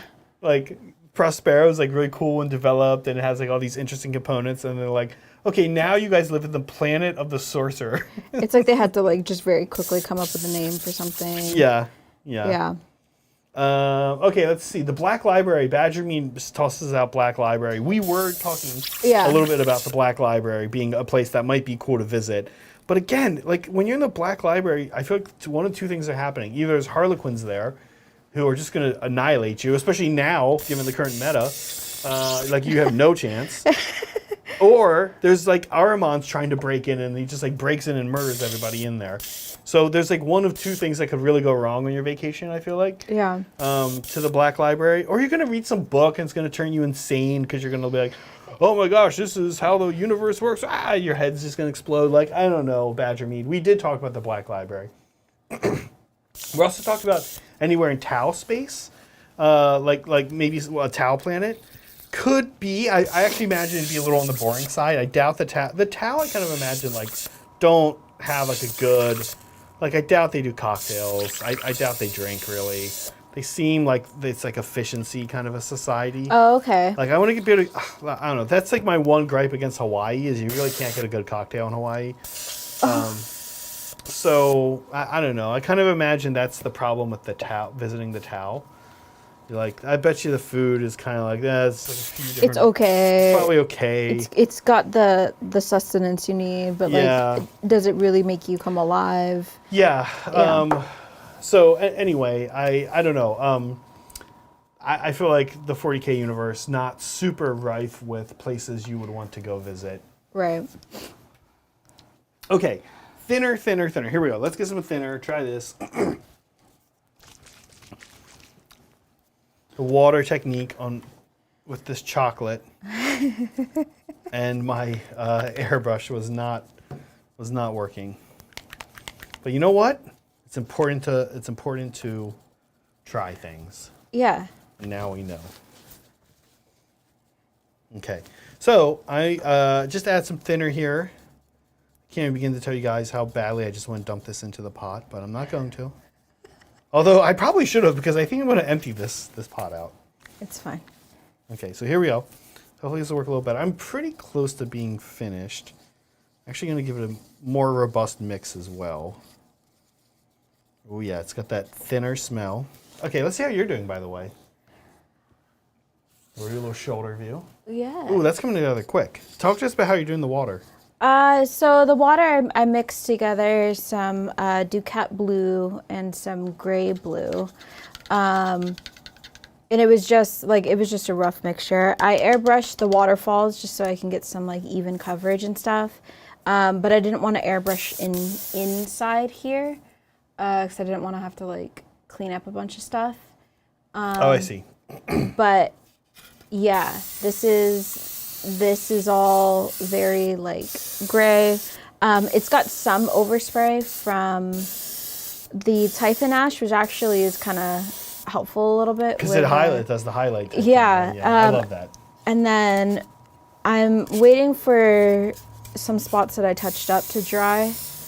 And then I am going in with a medium gray on the rocks and stuff to do a quick dry brush, and then I'll go in with probably deck tan, and maybe deck tan. Yeah, if you do a lot of like military painting, this is like used in like almost everything. Oh, okay. I'm imagining as like you're a tourist. And you just pick up a deck tan on the cruise. Yeah, no. Some deck tan and then maybe some vampiric flush to bring some warmth in a little bit, to like break up just the grayness of the rocks. When the water is done drying, I will see if I can find my snow blue. And then that's like the super light one, right? Yeah, and then I'll do right the behind you as waterfalls. well. Okay, cool. And then I'll do the waterfalls, and you guys can see how I do that, and see how like not hard or difficult it is. Kat, can I get one of those white rags over there by you? Yeah. It can be kind of dirty. Yeah. Well, Kat, look, you're not going to believe this, but actually the airbrush paint thinner, really worked. Wow. Yeah, it did its thing. Now, I actually think I am close to the bottom of your paint here, and I think I actually just I'm picking up a couple little particle clumps. Okay. So let me see here. There is an agitator ball in it. So. Is that good? That should be? It should, like. Break that up, right? Yeah. Okay. Let's see here. So I'm very close, but I do have to say, now I know. That's fair. Chocolate. Now I know. Chocolate. If you're gonna airbrush stuff, I'll hand you your own paints. No, it's it is funny because we all have our own ways of doing things. Yeah. But I'm not sure this one loves going through an airbrush with just water. That's right. And I've done the also water thing too. Yeah, you did also ask me why it's called chipping. And this would be the color if you were going to do chipping effects on your vehicles, that you would take like a little bit of ripped up sponge, dip it into this, and then dab it onto your vehicles and stuff. But it's not like, is it like different than the other formulations of like different browns and stuff? It might be thicker, honestly, but I haven't really noticed that big of a difference. Okay. But yeah, because AK, their figure line has a chipping color, and this is just the exact color, just with the 3rd gen formulation. Got it. Interesting. Okay, well, here we go. Last bout of this stuff, hopefully. But I'm going to use the thinner. You're doing a little dry brushing. It's sort of like wet brushing, if that makes any sense. Yeah, like over brushing kind of thingy. Yeah, I'm not trying to like saturate anything, but I do want more color to come off of my paintbrush than what dry brushing would allow. Got it. And then I'll go back in with some selective washing and stuff like that in certain areas. But yeah. Terrain to me is like a really good, like I'll go back and forth if I'm painting an army. Mm-hmm. I'll usually have some sort of like terrain or board like project, some sort of messy project, because like when I'm painting figures, I try to get so precise, and then I tend to get like mostly like a shoulder cramp because I'm like so hunched in so close to them. No, I know. I need something to like sort of numb my mind a little bit. To mix it up, yeah. Okay, here's what I'm now going to do. I'm going to see which ones are done, and those are the ones we're going to paint. And the rest, we're not going to do. Yeah, fair. We don't have to finish it tonight. There was another color you gave me, too, that was like also almost the same one. It was leather brown. Leather brown, yeah. Yeah, and that... I wonder if that works better. This stuff is not good for an airbrush. I'm very sorry. It's okay. We should have tested it before. Yeah. I didn't think to. I didn't really look at it, and like AK's so weird. Lots of the AKs go through an airbrush just fine. Yeah, this is literally packed in my airbrush. I have to clean it real quick. Lots of the AKs go through an airbrush just fine. I was actually very surprised. Some of them like give a little bit of problems, but this one's wacky. Now we know, folks at home, don't use chocolate brown. Yeah, and I think a lot of people think that like, oh, me mixing and like, you know, whatever, like putting paints in these little cups and stuff and then pouring them to my airbrush, like, oh, I'm just going to waste it. Not if I'm doing a project like this, because oftentimes I will just go back in and like go into the actual water cup. Or the thinned out cup and stuff and paint with that, and that's totally fine. It just takes a little bit more coats. Oh, like just like a gross piece of fish, what you would call fish poop, just came out of the front of my brush. Beautiful. Interesting. And now I want to like keep trying to use this stuff, but I'm gonna call it. That's fair. The one that's left is like the big one though that I wanted to. That's okay. These are. I can do it. I can do it after. I can do it off stream. Okay. I'm gonna give this just a little bit more of a cleaning here, so that it's not. I'm not unpleasantly surprised. You know, when later on. Yeah, when I go to do this. Okay, I think we have a couple more super chats here to get through. As always, thank you, friends. Oh, Melody just wanted to say the opposite of, thank you, Melody, of Zenithal is Nadir, or Nadir, Nadir. I'd say Nadir. Nadir, yeah. Yeah, I know. I assumed there was an opposite. I actually was looking into this the other day, and I assumed, not the other day, maybe a couple weeks back, and I kind of assumed there was some sort of opposite to Zenithal, like as far as geometry goes, right? But nobody uses that term. Nobody says like, they always say reverse Zenithal or whatever. Yeah, because I feel like the term that mostly everyone uses is Zenithal. And like when you say Zenithal, even though the actual definition of the word and, you know, its roots and everything like that don't necessarily make sense when you're talking about like coming in from the side. But everyone sort of knows what you're talking about. Yeah. Now, Melody, I actually took the Thanks Nerd off of the Stream Deck, so I can't play Thanks Nerd. But if I could play Thanks Nerd, but in all seriousness, thank you, Melody, for your support as always. Thank you also, Brendan. Kat, I just had a massive flashback. I'd totally forgotten about Dinotopia.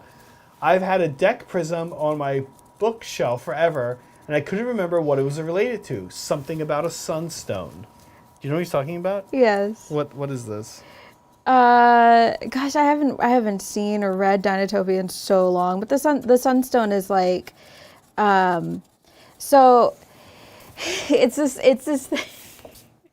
They have these sunstones that sort of like.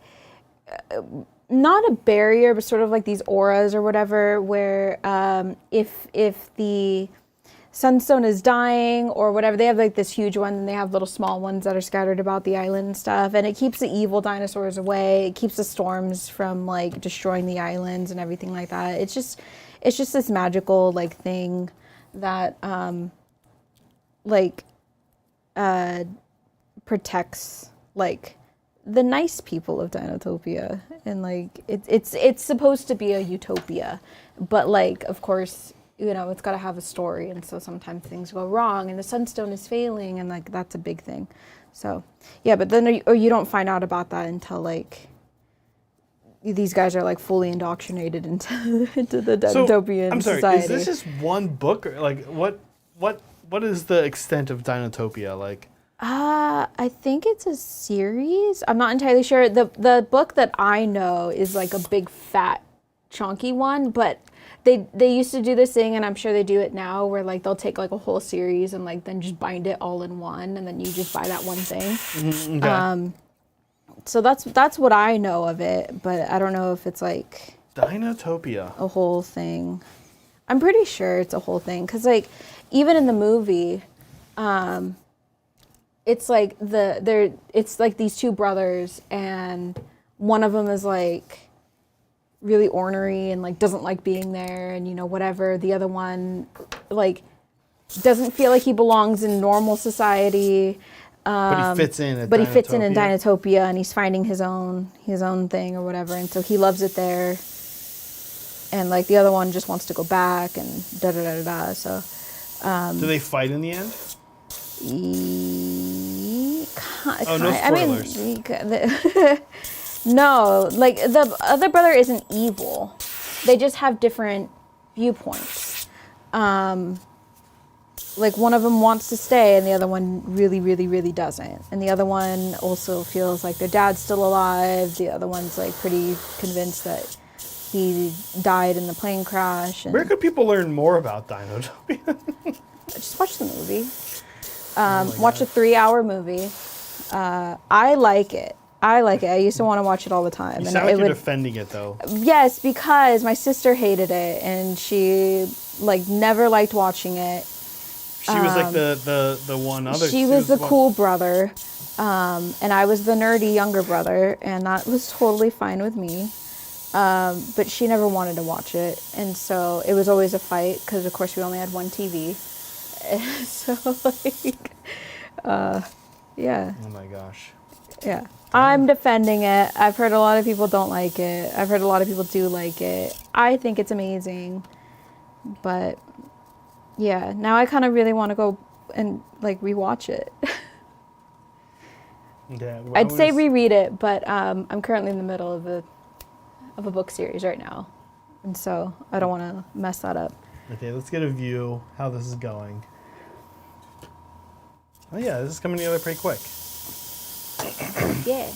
I haven't touched the top because this is all like metallics and stuff, and that's like easily enough sprayed. But yeah, it's not bad. Like I'm glad I sub-assembled it. Yes. There are little details and stuff that I would do that would just take up more time, which is like fill all these little like indentations with like a lighter blue color to match everything else. But when you get down to it, like the basic colors of everything, it's just one or two different things. Okay, now over here, after I have got these ready to go, there's a couple of them are still drying a little bit. So chocolate chipping. I use first. Where do I go next? Gray, or do I use this? Cork. What's next? I forget. Would use this neutral gray because that's the color of the thing, right? Oh, So, okay. like, Then I'm adding on top of that. Yeah. Okay, and I'm dry brushing now. Yeah. What I'm just a little worried about or need to be careful of when I do this are these little bricks that I put on. Mm-hmm. Some are further along in the drying process than others. Now, one thing I have done in the past when I did these little slats on Gur, we did kind of like slate rock pieces. I actually hit these with an airbrush to line them up a little bit. It's sort of a cool look, but I didn't go over that with Kat to see if she'd be into it, so I'm going to skip it. Unless she wants me to. With what? Sorry. I was saying these. No, I know. I really wasn't talking to you. These. Well, actually, here I'm going to show you. I'm going to show you. Okay, we're going to go top down. Okay, I'm going to go grab. Honestly, as long as it looks fine, I think I'd be down for whatever. Well, that's. Unless I hate it, then I'm just going to Right. be like, why did you do that? I mean, right. That's the problem. Yeah. So, You know, I would say gamble, but like if I hate it, then I'm just going to be really upset. Okay, so when we did the Gur board, which is a board we kind of did off stream and no video for really. Oh no, we did make a video of Gur actually. You can see here, like what these little like rock pieces and stuff. I just lightened them a little bit. To make them stand out a little bit more? Yeah. Yeah, that's fine. With a color. Just hit them quickly with an airbrush. So, okay, I'll do that. I'm going to use not any of these here. Yep. I'm going to use, we got like brown. Yeah, so I'll use a little XV88. Or should I do a gray? No, I guess I should do a brown, right? Well, then we're going to put gray over top of them.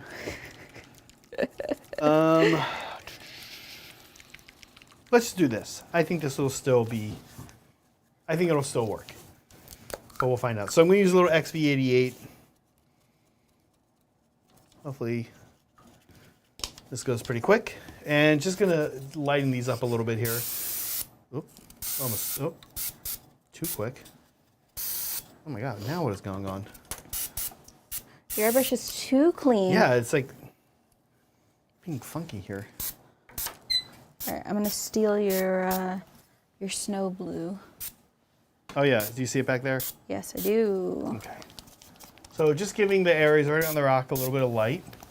And then when we dry brush, we'll, the area around it, we'll make sure we kind of blend in with the rest, but the rocks themselves will, the kind of building equipment themselves will let stay a little bit lighter.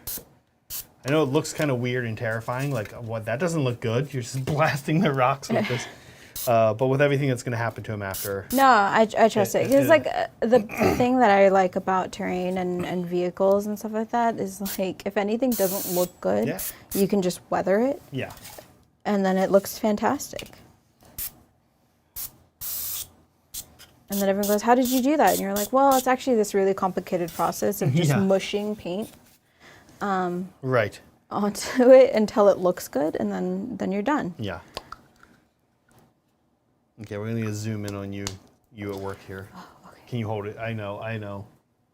This is bad. Oh, here we go. Ooh. Let me move this.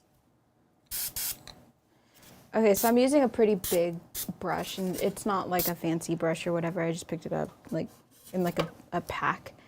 But I am wetting it and like fully saturating it and then dipping it into the snow blue, and then I'm painting up this way, because the more the water breaks apart, the more air is inside of it, the lighter in color it gets, because the air is reflecting off of, or the light is reflecting off of the air bubbles and everything. And you can watch and see how not neat I am about any of this. But generally, for the most part, I do want the blends to start in the same area. And so that's kind of really it. I'll just mark off where I started it on this other side. And then if I find that my brush is getting too dry, because I want it to be wet, because it's going to help me move around a lot of this paint, but it's going to make it so that it's not opaque when I put it down. All right, I'm making you hold this in the most uncomfortable way. I can tell. It's fine. I don't have to like be precise with any of this. So yeah, now it's super wet. I'm gonna let it dry, see what comes out of that, and then I'll probably put like a couple more layers on, and then dry brush these little like ridges and stuff in here, and then that will be the water. Okay, so here I go with neutral gray. Now, we were talking earlier and saying that the ridges that I put with the pink foam roller thing are not super deep. So I'm using a very soft brush to dry brush here. And I'm also going to really make sure I get all of the paint off here. And we'll see if that's enough. That might almost be not enough, yeah. nothing happening. Okay, so almost not good. I mean, definitely not good. Not bad, since we didn't ruin anything in the process. But you know, Yeah. no paint coming off onto your brush. You can always add. It's very hard to take away. Very hard to take away. Okay, good. So now what I'm doing is I'm going over here, and I'm making sure that as I do, like it's kind of streaky looking, but that's going to be okay because we're doing multiple layers of things. Yep. And I'm making sure that as I do this, what I really care mostly about is that the bumps are staying. The gray recesses yeah. are mostly staying this, the Brown, browns. yeah. Okay, I'm going to be kind of careful around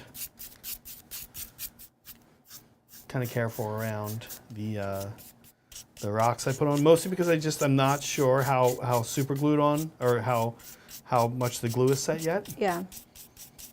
But here we go. And like a good soft dry brush is kind of fun because it gets better as you use it, as the paint really starts to get in there. It gets its own texture and starts to pick up on its own thing. Yeah. Yeah. So, okay, this is turning out good. I'm liking this. There's a little area where I can see like some wet paint here, so I'm going to kind of stay away from that for a second. Yeah, and the reason why I picked brown for the grout rather than like what would be more contrasting, which would be like black or whatever, is because I want it to look like nature's sort of like overtaking it a little bit. Yeah. That is dirt rather than grime. And that's my thing. I also wanted it to have a softer look than just straight like gray and black. But if these are like... Which is why you have the brown, right? Yeah, if these are like city tiles or like, city cobblestones or something, then I would just stick with black and gray. That's totally fine. But like Kat said, she wants this to be, the magic's still around, but maybe the citizens or whoever was here, it's Maybe otherwise that's where the bones are from, right? Yeah. Like, are the bones the people that used to live here? Did something happen? Was there like a CO2 leak or something? a CO2 leak. I kind of like almost like eerie little details like that of like, wow, why isn't anyone living here? And it's like, oh, because the water's poisonous. And that's what happened to everybody. So here you guys can see the one off to the side, how immediately crazy different it looks compared to the ones that haven't had the dry brush. Oh, so that's close to not being glued, so I got to be a little careful. This one over here is good, but these guys are sliding around a little bit, so I'm going to just not mess with them too much. Can always get them later. yeah. And look at this. You get this really nice... Yeah. Yeah, it's crazy because it actually doesn't seem like the roller does that intense of a job, but it does do a good enough job. Yeah, I think that like terrain and everything like that, like you get to push these like messier paint styles, but they really come to life a lot, and you can see that. And then if you can like kind of rein that in, you can then bring that into your models and stuff. Like if you're afraid of messing up your models, you can always try a paint scheme out or a technique out on a piece of terrain. Right. And if it doesn't work out, you can just glue a bunch of moss to it, and then it's great. Yeah. Exactly. Okay, so I do think that the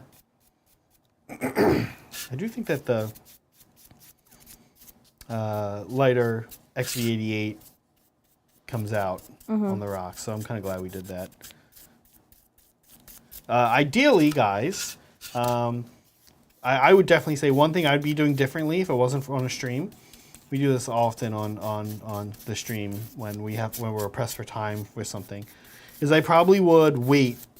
These guys, some of them are glued. I start gluing them, some of them before the show, and then you saw me do other ones during right at the start of our stream. The ones I start to do the ones I did at the start of the stream, I can tell. Like if I try to go over them too much, they're gonna start sliding around because the PVA glue is not totally dry.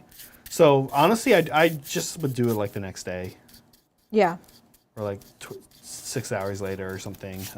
It would definitely be something that I would do. I wouldn't do this, but It's okay. Like working around it, it's okay. You can always glue it back on. Yeah, it's totally fine. Yeah. We're here to show you techniques. Okay, speaking of, how's this thing coming along? Yeah.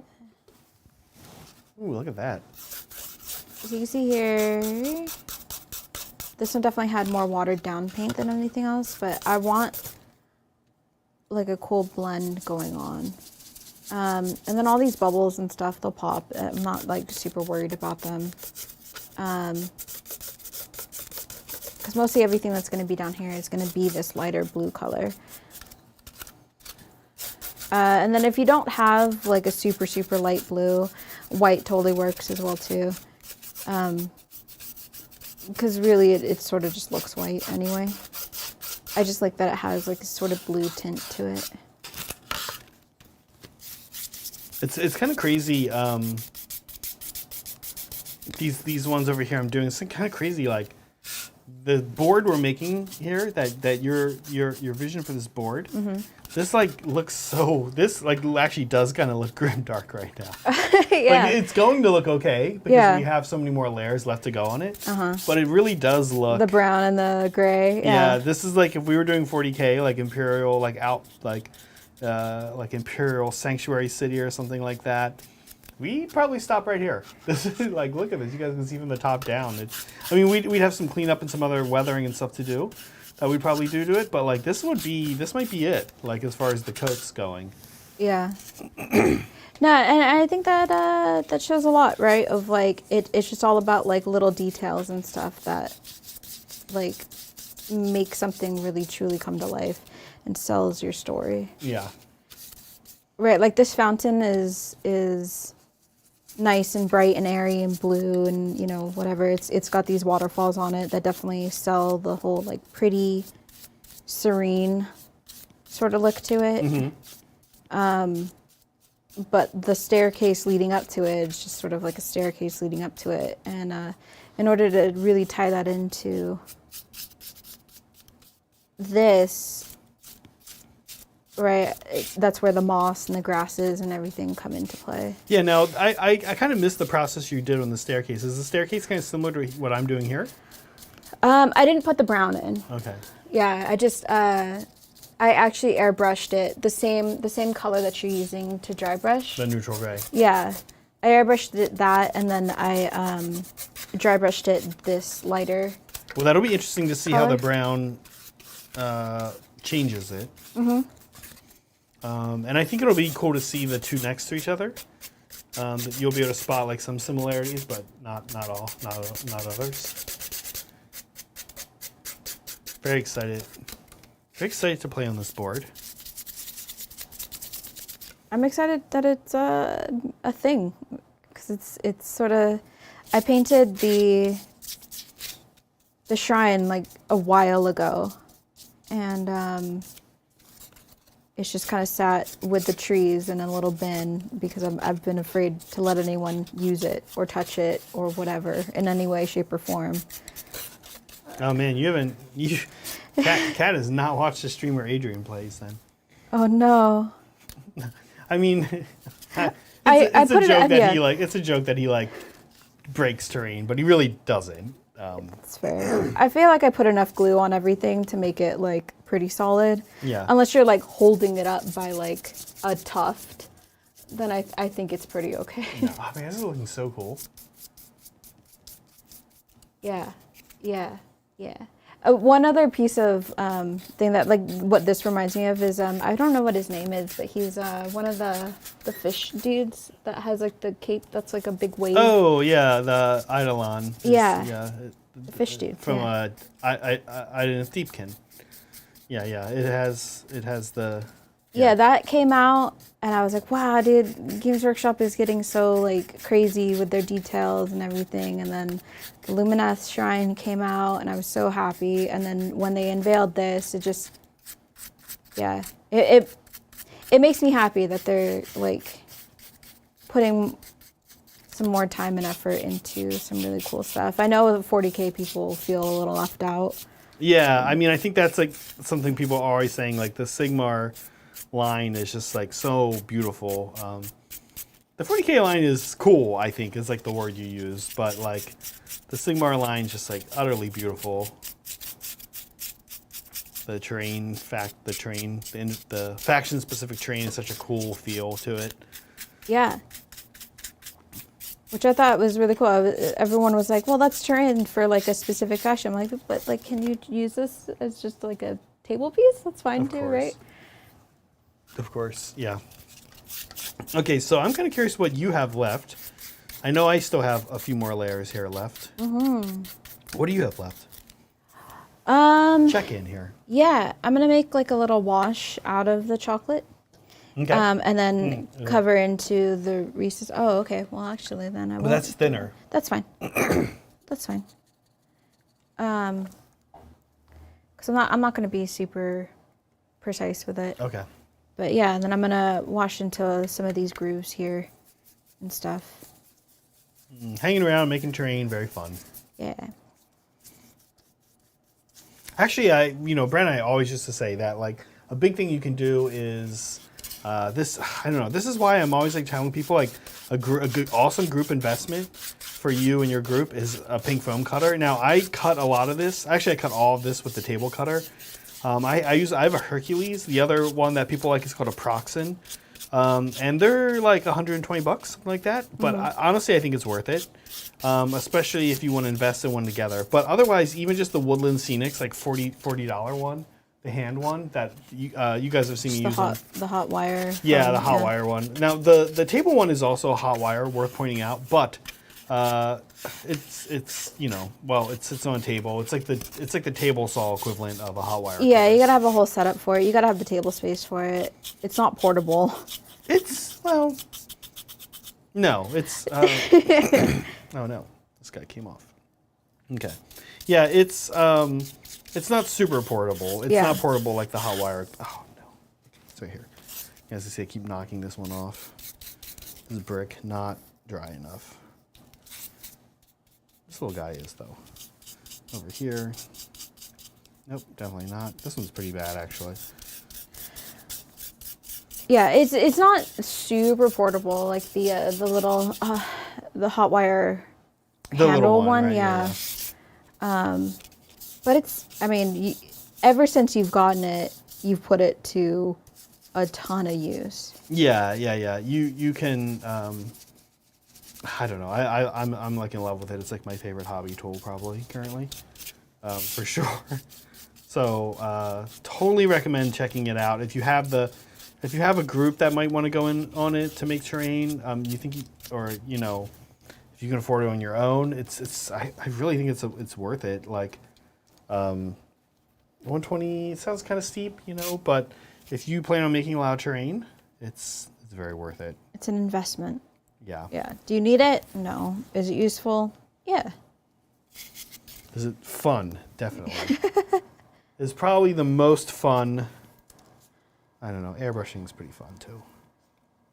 Have you used the Static King from Woodland Scenics? I haven't. I know what you're talking about.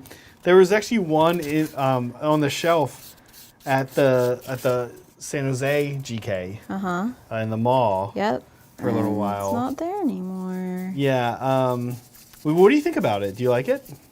I get shocked by it very easily. Or actually, no, I don't get shocked by it. Seth gets shocked by it very easily. I have very sensitive ears, and it makes this like really high-pitched like screeching noise. Mm-hmm. And by like noise, I mean like I can hear the bird deterrents that are in parking garages. So because you're like a bat or something. I don't know. I was whatever. Gonna say a cat. Yeah, there you go. Bat, cat, that's fine. Yeah. Well, because your name. Yeah. you get it. Yeah. Okay, she gets it. Yeah. Thank you. Wow, that's weird. That must be awful. Yeah. Occasionally, is it bad, or you just hear it sound like a little bit? I can hear it, and it bothers me because it's high pitched. That's the only thing. But I've had other people say like they can't hear it at all. Okay, so talk about what the Static King does. So it creates because this it's got a like great name. And it's just like it's very bold. It's a very bold statement. yeah. The Static King. But it's true. The Static King. It's true. It's Yeah. true. It creates a static field. And anybody who's used static grasses or anything like that to make their own tufts or to lay down like a whole table full of static grass Yeah. will know that static is very frustrating to deal with. If you have staticky hair or if you're just trying to use like a balloon or if you're not like grounded, like if you don't have rubber sole shoes or whatever, when you're putting down this stuff, when you're working with it, it's very frustrating. It sticks to your hand, it sticks to all your tools, it sticks to everything. The Static King makes it so that the static field that it generates is that one end of the grass goes down into the glue, and then you sort of pass the Static King on top of it, and it raises up the grass, and so you don't have to go back and like backcomb it or like try and like rub a balloon over it or whatever. Sometimes that works if you're dealing with small stuff. That's great, but if you're making your own tufts, then it's very similar to your foam cutter. Do you need it? No. Can you work with static grass without it? Yes, 100%. Does it make your life a billion times easier? Yeah. So if you're working with pink foam, get a pink foam cutter. If you're working with static if grass. you're working with static grass, if you're making tables, if you're making your own tufts, yeah. Get a Static King.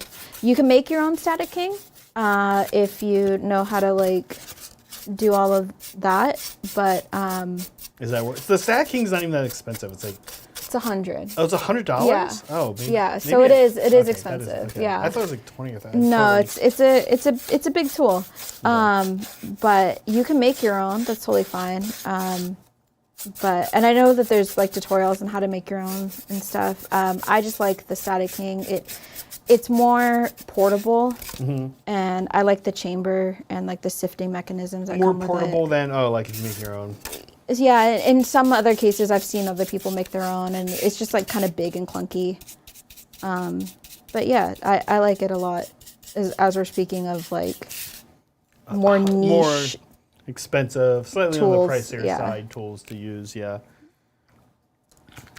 Yeah. Interesting. Yeah, I've not made my own tufts.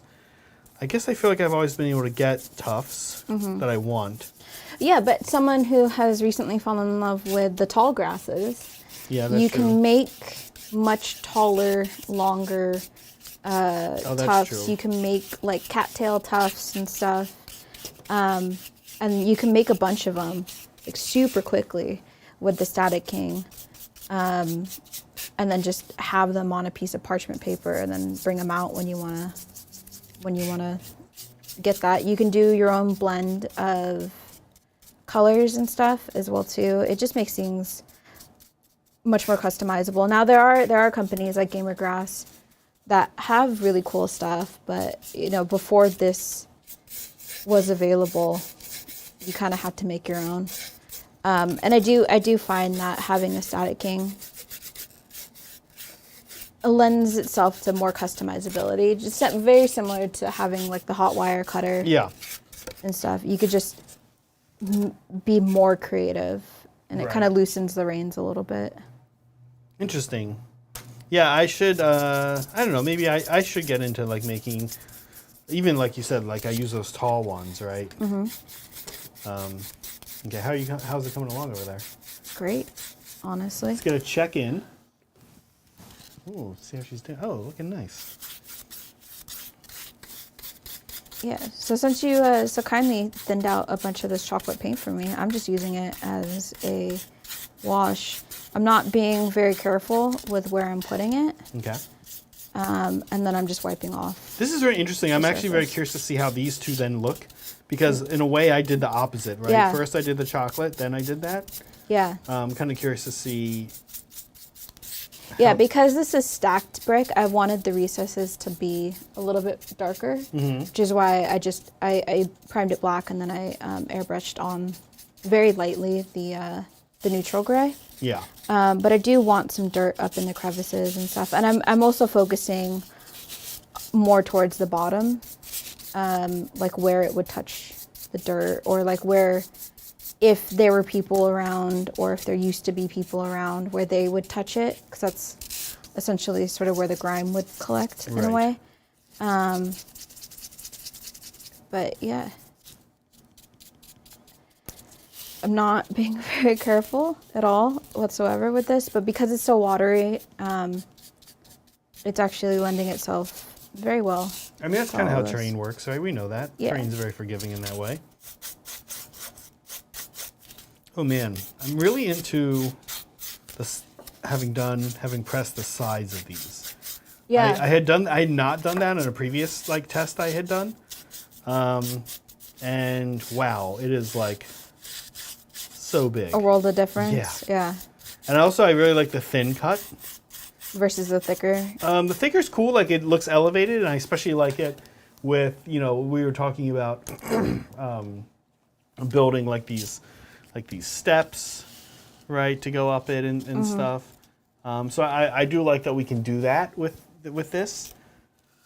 But the thin step just, I don't know. Yeah, the thin step's kind of cool.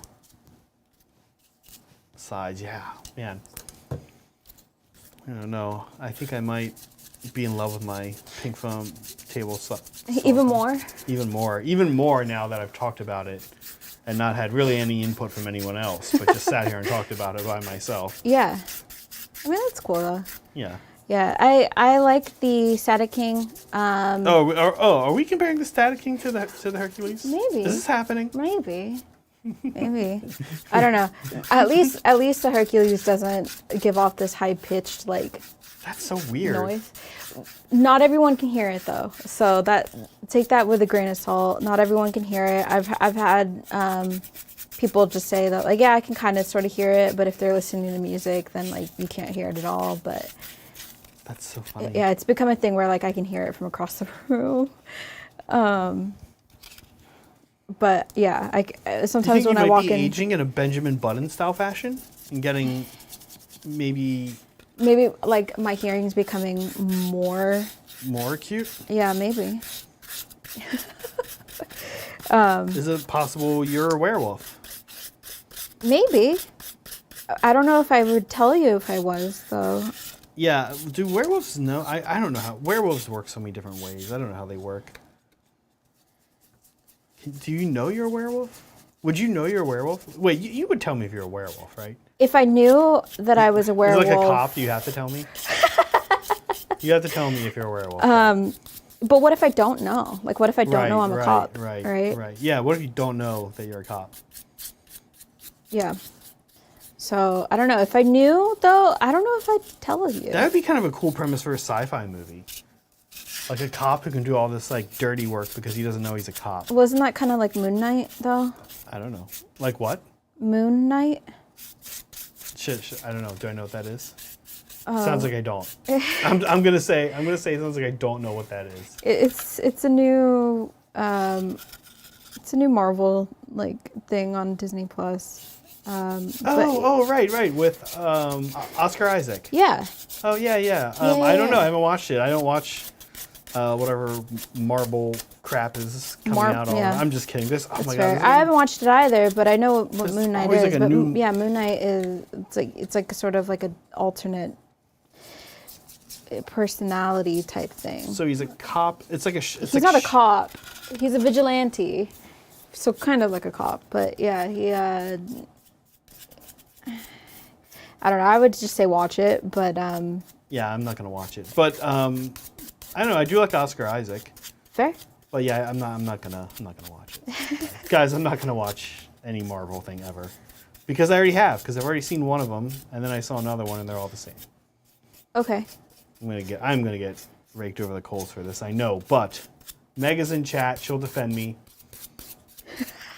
Your wife will defend you, that's great. We try to watch them and we like just turn it on and it's like it just feels like 45 minutes of exposition and then it's like I don't know, I can't. Yeah, I think that was a lot of issues with like all the Superman movies as well too, and like all the same thing with like all the Spider-Man movies. It's like how many times are you gonna watch someone's origin story over and over and over again? I think they've gotten better, at least Marvel has. But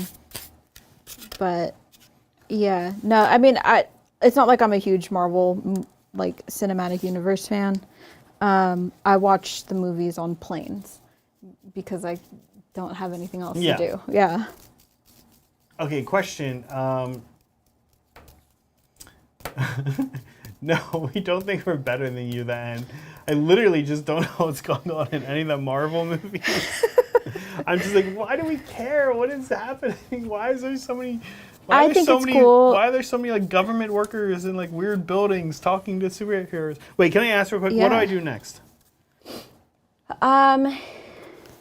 These three? What was Dark Sea doing here? Was I supposed to do that already? It was just a different gray to work with. Yeah. I feel like dry brush in different areas with this, with deck tan. Mm-hmm. And then I'm going to mix like a lighter gray because I feel like that's kind of dark for this, what you're doing, and kind of what I want. So wait, what do I do? So wait, just to clarify. Yeah. What do I do? Let me just mix you a lighter gray really quick. Yeah, because currently there's actually nothing on this brush. Yeah. So it's not doing anything when I paint. Thank you, Michael Cody. Accusing someone named Kat of being a werewolf. Maybe your hottest take yet. Real question. Do you know what a limerick is? I do know what a limerick is, Michael Cody. I know the same limerick that most people know about the man from Nantucket. Obviously, I cannot go on with the rest of the limerick, but I do know what a limerick is. Okay, wait, real quick. Michael Cody, we're going to come back to that. So what do I do? So dry brush with this lighter gray. Okay. But I'm going to run out of that quick. More, like less than what you've done with the darker gray. Does that make any sense? So like in like certain areas, mostly around like where the bricks are chipped or more worn, or like on the edges, like where they would step up on. Okay, what am I doing after that? I want to kind of know. Yeah, and then same thing with the deck tan. So like you're adding, you're breaking up the monotony of everything being the same color, essentially, if that makes sense. Monotony seems like a strong word, but we're going to go with it. Okay, here we go. Wait, what color is this? What is this mixed? That is medium gray and neutral gray, basically even amounts of both. Because I want a lighter color, but I don't want it to be like stark. Got it. In any way. And then you're going to do the same thing with this deck tan. And it's like a light tan color. And so it just, you're breaking up the line of sight, not line of sight, but... sight, I guess I know what you mean. Do you know what I mean? Yeah. That said, I'm already almost out of this first gray that you made. Okay, then I will make some more. I would need like a lot, yeah. Okay. Thank you. Yeah, I don't know. I guess the implication is that cat would be some kind of a were-cat, not a werewolf. Yeah, I don't know. And you know, I think all lycanthropes, right? Isn't that what a werewolf thing is called? I think they all have good hearing. So she could be any kind of creature, it seems like, with the hearing. Okay, so now my question would be, if you could be any creature, what would you want to be? Am I aware of my were? Am I aware of being aware? You are aware. I'm aware of being aware. You are aware, creature? yes. Yeah. Like, okay, and what do I do? What do I need to do? Do I go and like, you know what I mean? Like I guess it depends on what happens. What animal you pick, right? Whoa. Okay. So like if you pick like a were bunny, are you just kind of like a bunny, or are you kind of like the evil killer like Banuncula? Was that Banuncula? Oh my god. Do you remember that? Yeah, I remember Banuncula. Yeah. Is that what it's called, Banuncula? I think it's called Banuncula. It's like a vampire bunny. Like, yeah. Sucks the color out of the fruits and vegetables. Oh my god, I can't believe Kat just brought up Banuncula. Wow, you're really you're very good digging out some. Wait, let me ask this. What year do you think Banuncula was written? I'm gonna go for like 1920. No, I'm just kidding. Yeah, pretty sure Banuncula. Maybe the 80s? Okay, that sounds maybe good. Shaq, can we get a binocular check, please? What year binocular? I'm not trying to put Kat on the spot on this. I've been put on the spot. I really don't know what year binocular was written. I want to say like early 90s though, honestly. It's got that kind of stupid, like anything's possible. Hey kids, anything's possible line that all of us like older millennials were fed in the 90s. Yeah, I also feel like it sort of came out around the same time as sort of like the Goosebump books and stuff. Yeah, that's the same. Yeah. That's the same thing. It's like the whole stupid, like anything's possible. Here's underdogs all these, always win, kind of dumb stuff we all got. Here's fed, Animorphs. Here's Goosebumps. Oh shit. Shoot. Cat's first orange string Oh curse. no. Okay, that's okay. It happens. I still haven't had one yet. Or did I? Binocular. 1983. Thank you, Pat. C. Wow, I got it right. 1920s. Bunicula? Binocular. Bunicula. That's how it's Bunicula. pronounced. Bunicula. Thank you, Meg. Yeah, Bunicula. Yeah, I feel like it's sort of same genre as like Goosebumps, Choose Your Own Adventure. So I'm sorry. The question though was what kind of where would you want to be? And we don't know. Yeah, right. We're making up our own cinematic universe here. Rules here. The Hobby Titan cinematic universe. What happens? Yeah. Well. Because my instinct was I don't know. Maybe you should go first. Do you have one? Wait, sounds like you already had one picked out. Oh no, I was just asking a question, right? I don't know. I think I'd want to be like. Yeah, I think I'd just go with generic werewolf. I think that'd be fine with me. I'll just be a werewolf. Yeah. I was thinking either bear, because that seems very scary, and bears are kind of cool, and I like just being able to I would like to be able to just smash through things. Okay. That's fun, but I also really like crows and ravens a lot. They're like one of my favorite animals. So. Ooh, now if you could, would you be like some sort of like monster creature, or would you just turn into the animal? Because I feel like that's just Animorphs then.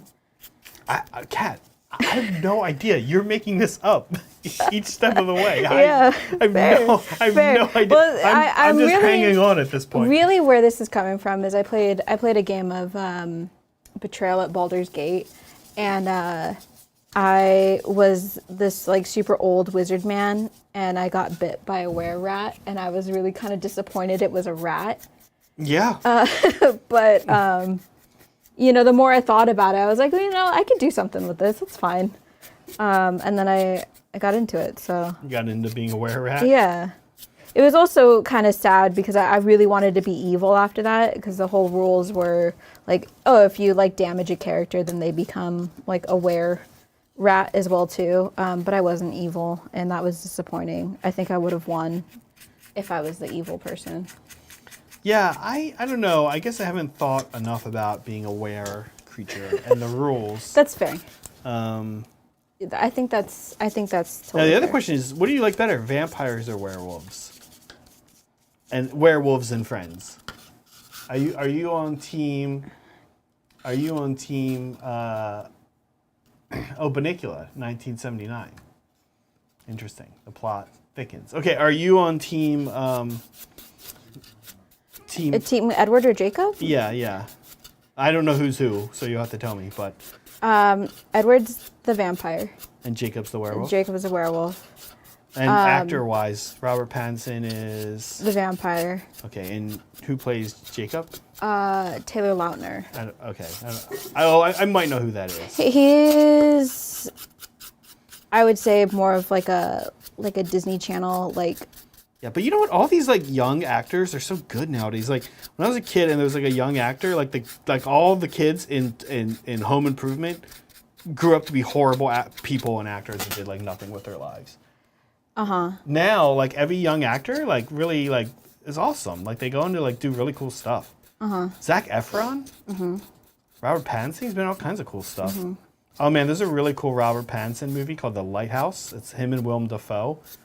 and they're the only two actors in it, and it's in black and white, and it's really trippy. Yeah, there's this other really cool Robert Pattinson movie called Batman. Oh, he's the new Batman. That's right. Yeah. Okay. Anyway. Anyway. So werewolf or vampire? Are you a werewolf person or a vampire person? I already know my answer. A werewolf person. Me too. I'm a werewolf person. Vampires are cool, but it's a lot. It's a lot of drama. Just like character-wise, though, well, because one, I never read Twilight. I never watched Twilight. I got forced into watching the first movie, but like I've know enough about it to like know that Jacob's really creepy, and I don't like his character. So like whatever. But like werewolves in general, I think are just cooler. Yeah, I think werewolves are. I'm team werewolf. I tried to watch that Hemlock Grove, but it wasn't great. That was like a werewolf show. Oh, okay. And I was like, I might be too old for this, but it was like a while ago. Yeah, I never watched Vampire Diaries, so I missed that growing up. Yeah. So that wasn't. I have not really been watching any vampire werewolf shows. I just know in general I like werewolves better than vampires. I guess we could put it. We should. Oh man, I can't put. I'm too far away from the keyboard. But one day, I'll do a poll. Well, like everyone should just like sound off and chat, right? Like werewolves or vampires, and just werewolves or vampires. The louder you are, the more right you are. Yeah, this is America.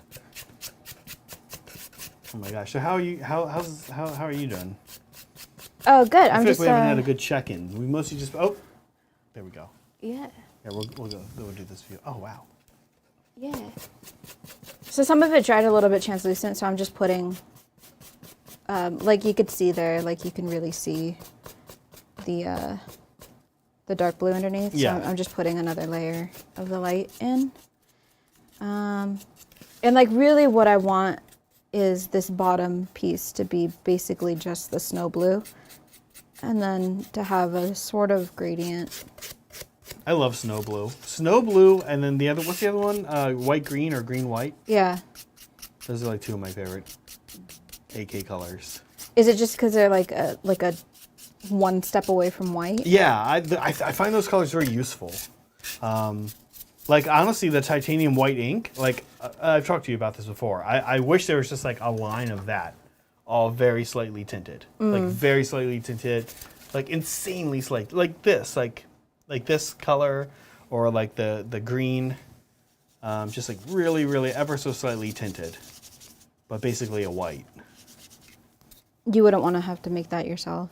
No, I don't. If I'm 100% honest, I really don't want to have to do that, because it's annoying, and like I don't know, it's a waste of my time.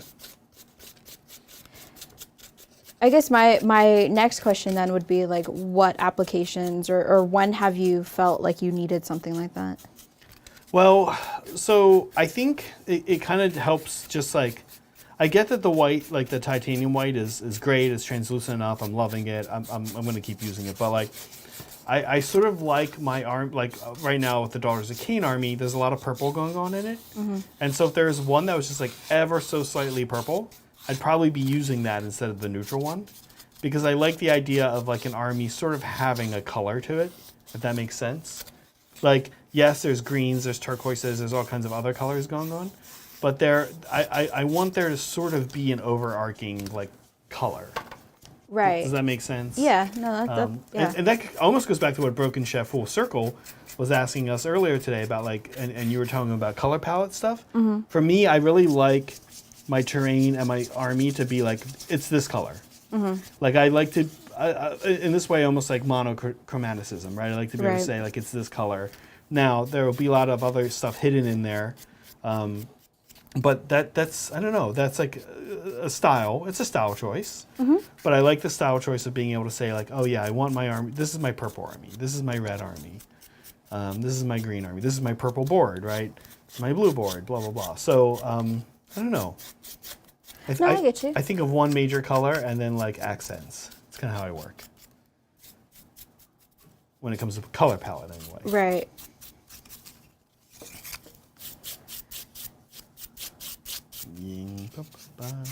Oh man. Okay, so what am I doing after this? I've got only one left. The deck tan.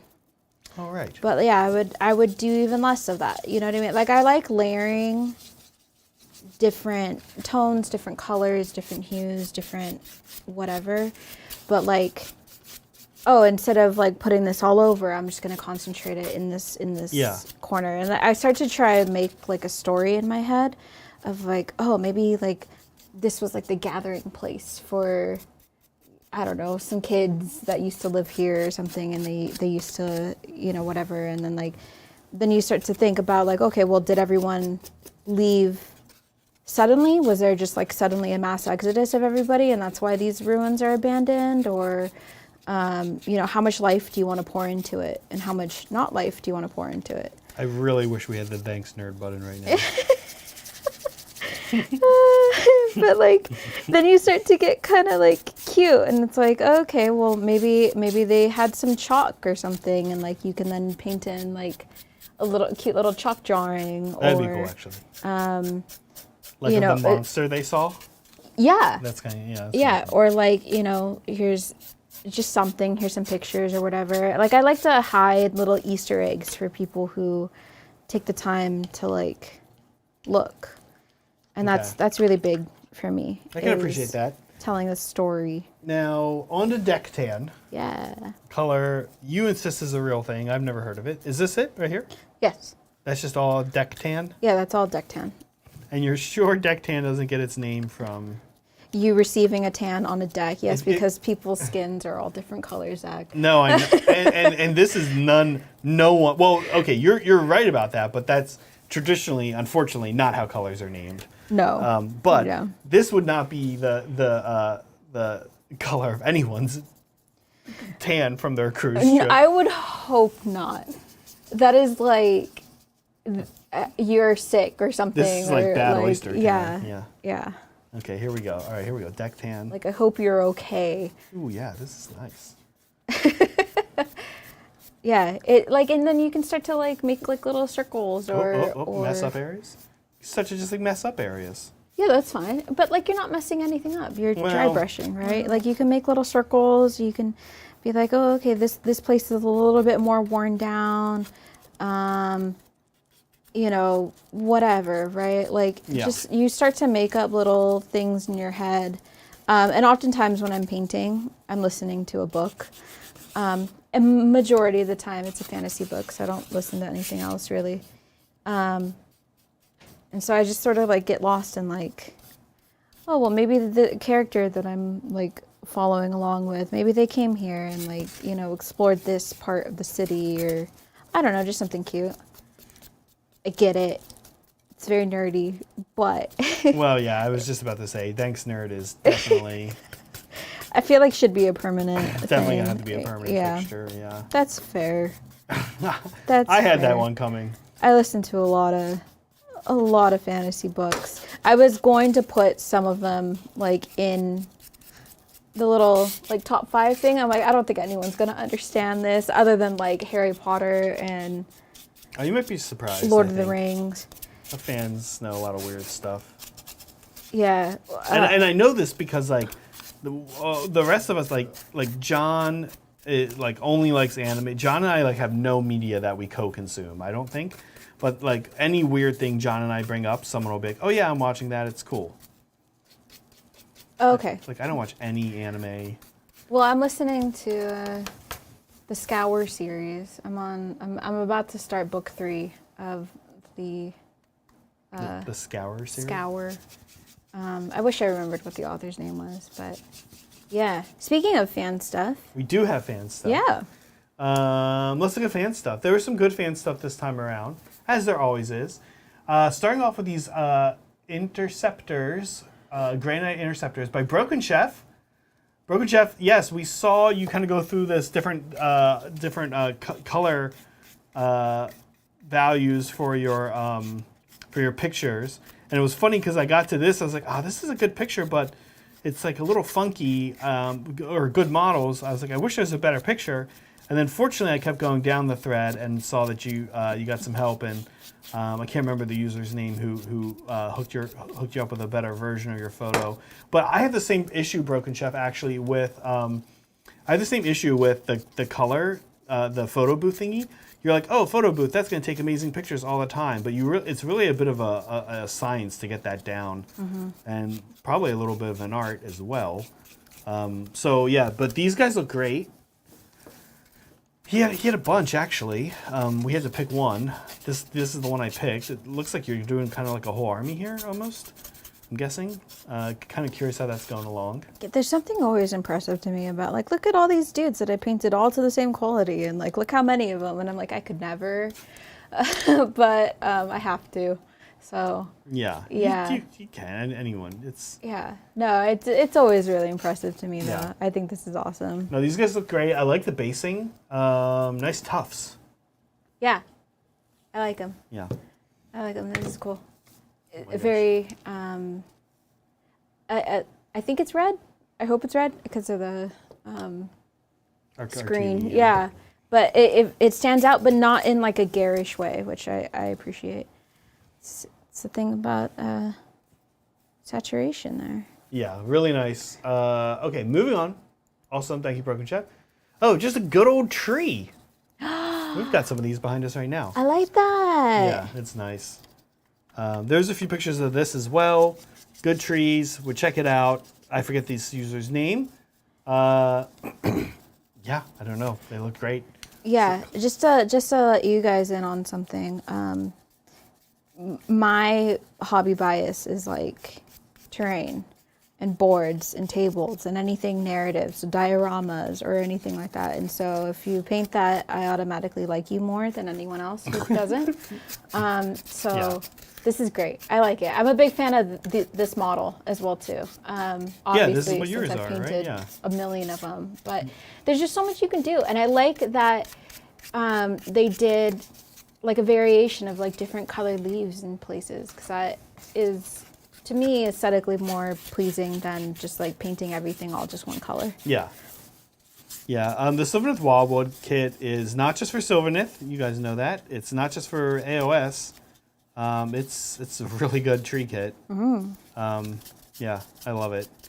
I love the new one, and honestly, I like the not having a base. I like the rings for gameplay, the way the way they've done it. It's just, I don't know, it's just kind of like easier when you're actually playing, I feel like. I feel like it's aesthetically like nicer as well too. But yeah, not having to balance your models on like a base or something. Yeah, and like the old one was cool. The old forest kit that they had was cool. I have plenty of those. But I don't know, a change is nice. Yeah. Super cool stuff. Okay, moving on. We've got left-handed, trying to use the mouse. So close there. There we go. Okay. Oh yeah. So there were actually this is oh my god, I can't see. Shaman Paints 40K. Lots of pictures in the Army Zone Parade section from this user. Super cool stuff. A couple things. One, go check it out, because in addition to what you see here, they have a whole bunch of other pictures of their Blood Angels. We were kind of debating like what the best picture to show was. This was not the whole army picture, and you can see like you're like, oh, this is kind of a weird shot. Why would Zach pick this? And it's true, but if you go and you check the rest, you'll see that they have a lot of pictures. The whole army shot, just for fan stuff, it's like kind of big, and you don't really get to see anything up close that well. Mm-hmm. You know what I mean? So I went with this shot, which I think shows the Redemptor and the Dreadnought here. Or the the Redemptor, I understand, is a Dreadnought, but I love me a good Redemptor. Nice Blood Angel scheme. It's a big army, too. You see this one, Kat? Yeah. No, it's, I don't know. The red's my favorite color as well too. So just lots of bias picks for me right here. Yeah. But no, again, will always and forever will be impressed by anyone who can paint an army, regardless of like whatever level it's built up. There's a lot of patience that comes along with it. But this in particular, you got decals, you got a lot of smooth colors as well too. I'm impressed. Yeah, really nice. Moving on, I think is more of this user. Yeah, and so then here is like their, I want to say Black Legion army that they've painted. Oh, that's so cool. Again, this user has taken awesome pics. has painted an awesome army. There's not a lot to say other than go check this out. It's in Armies on Parade. It really stood out to me this week. The two armies that they posted, really cool stuff. Yeah, keep up the good work. Love it. Keep posting it too, please. Just like this classic Ciscaro art always has some stuff for us to check out. This is just like this classic marine. We use the word classic too much around here. I think this is Mark III. Correct me if I'm wrong, folks at home. That helmet looks like kind of Mark III-ish, which is like this mark of Space Marine armor I really don't like, but this looks cool. And it is weirdly, like, it's kind of funny because I don't like Mark III, and I've kind of been on record as saying Imperial Fists are not my favorite legion, not among my favorite legions. Dare I say, among my least favorite legions. But I will say that weirdly, when it comes to combining these two things, I start to like it again. It's like almost two of my least favorite things. And then I'm like, all right, I'm back on board when you combine them. Mm-hmm. I don't know if you've noticed, but their color scheme matches the shirt that you're wearing right now. A little bit. Yeah. Which I thought was cool. But no, I like it. I like the weathering and like the nice touch on like putting the dust up on the boot. Yeah. That's a thing that a lot of people miss, I feel. And anything that you can get like to tie your figure into that world, very important to me. That's so interesting. We should talk about that. I oftentimes like my figures to look like they just got there. Okay. Like they're like I often don't weather up onto my models. Why? I want them to, I don't know. I want them to stand out from the terrain. Okay. But be complemented by it, not be woven in with it. Okay. I guess is the way I think about it. That's fair. I like a little bit of both, right? I don't want it to be like too crazy, but like, there's got to be a point where like they're walking around, they're obviously fighting, they're gonna get a little bit dirty, and also it just helps identify mistakes that you've made as well too. That I can get behind. I feel like I'm not super into realism. I'm into like I want it to look the way I want it to look. Okay. You know what I mean? It's like different, right? These are style choices. Yeah. But I'm like, if you tell me like, well, it wouldn't look like that. That's not realistic. I'm like, yeah, but this looks more cool. Right, but I like it. So. No, right, yeah. That's kind of how I approach it. But I realize some people are gonna also think that the weathering looks more cool. So, anyway, awesome. As always, Sarah, you always post super cool stuff, and we usually always show it. Yeah. This is super cool. Again, there are a lot of pictures of this. It was sort of hard to find a good one. This seems like it might. You're probably like, how was this the best picture of this, with their hand and the it showed the most detail. It showed the most detail. But there's a whole set of this board in the terrain section on Hobby Titans on the Titans Discord and the Hobby section. Yep. Go check this out because again the board looks amazing, and this is just a quick little close up of the detail they did. But you'll see this detail all over their whole board, and it looks good. Yeah, I like it. I mean, like I said before, right? I don't want to like. Weathering. I love weathering. I love when anyone is willing to paint terrain or make a table. I feel like not a lot of people appreciate that. No. It's very similar to your dungeon master, right? When you have a good dungeon master, you're like, wow, this is like amazing. When you have a great table to play on, it just makes the experience, in my opinion, that much better. Yeah, no, yeah. I agree. Absolutely. I've been to some RTTs recently where I'm like playing Sigmar on 40K like Imperial Ruins, and I'm like, you know what? That's not why I'm here today. That's like what I kind of have to tell myself. But I'm also like, oh my gosh, come on. Please, like, just get in with an airbrush, a little bit of something, right? Like, yeah, just get some angles with the rattle can, or I don't know, just something. But angles with the rattle can, a little bit of weathering, goes a long way. Just a little bit of love. It does a lot, but yeah, no, anybody who's willing to put in the time to do something like this, you are loved. Yes, you are loved, and you are appreciated, and we understand that you are underappreciated. So I will appreciate you that much more. Agree. Moving on, some other cool stuff here. Oh, God, I need to get better with left-handed mouse. Oh, this is just like super cool Thousand Suns rhino. I don't know, not a lot to say about it. It's beautiful, great picture. Thomas It's so B. bright. Yeah, I like it. I like Thousand Suns in this color. What color would this be? Like just Thousand Suns blue? I honestly think they might call this Thousand Suns. That there might be a paint that is called. There's a paint that's called Thousand Suns. Yeah, blue. I've started painting Thousand Suns a while back, and I've taken a hiatus while I'm working with other things. Mine are a little darker than this, but metallic. Are mine darker? No, I think they're just metallic. Maybe they're a little darker. Anyway, I do like this non-metallic metal look with the this lighter blue. It's so bright and clean. Yeah. They are. They're like, yeah. That's kind of their thing. They're not like a gritty, grimy faction. You're right. Yeah, I like this. Okay. I think, is that it? No, that's not it. There's like one more. Nope, that was it. Awesome. So thanks, guys. As always, we super appreciate it. It's really fun to go pick out fan stuff. Kat, you haven't had a proper, like, just getting to pick out fan stuff, really, huh? I mean, I help a little bit, but it's not like these are my picks, right? Yeah, we need to do that soon. It'll just all be trees. All trees. Oops, all trees fan stuff. Yeah. Version? Yeah. I love it. Okay, I'm almost done with deck tan. Mm-hmm. What's after deck tan? Probably just the medium gray. Okay. But you see how like it started out before when it was very grim dark, very like dark and kind of sad almost. Yeah.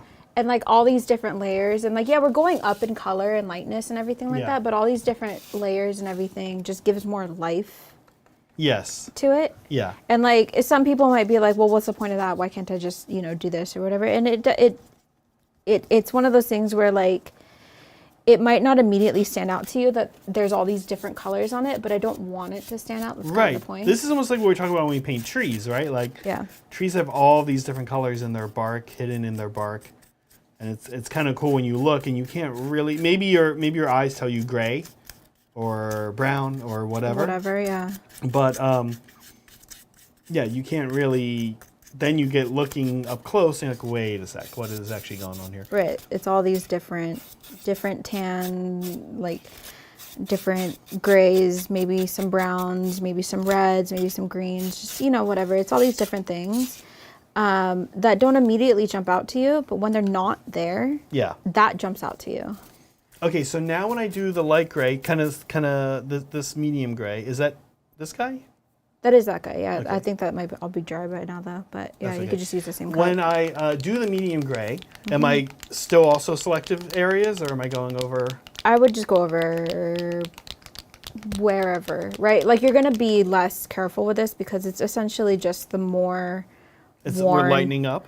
Yeah, it's the more worn of the neutral gray. Okay, and this is the way you want to do it? You want to just spray it down with a little titanium, aka titanium white ink? No. No? Okay. All right, to each their own. It's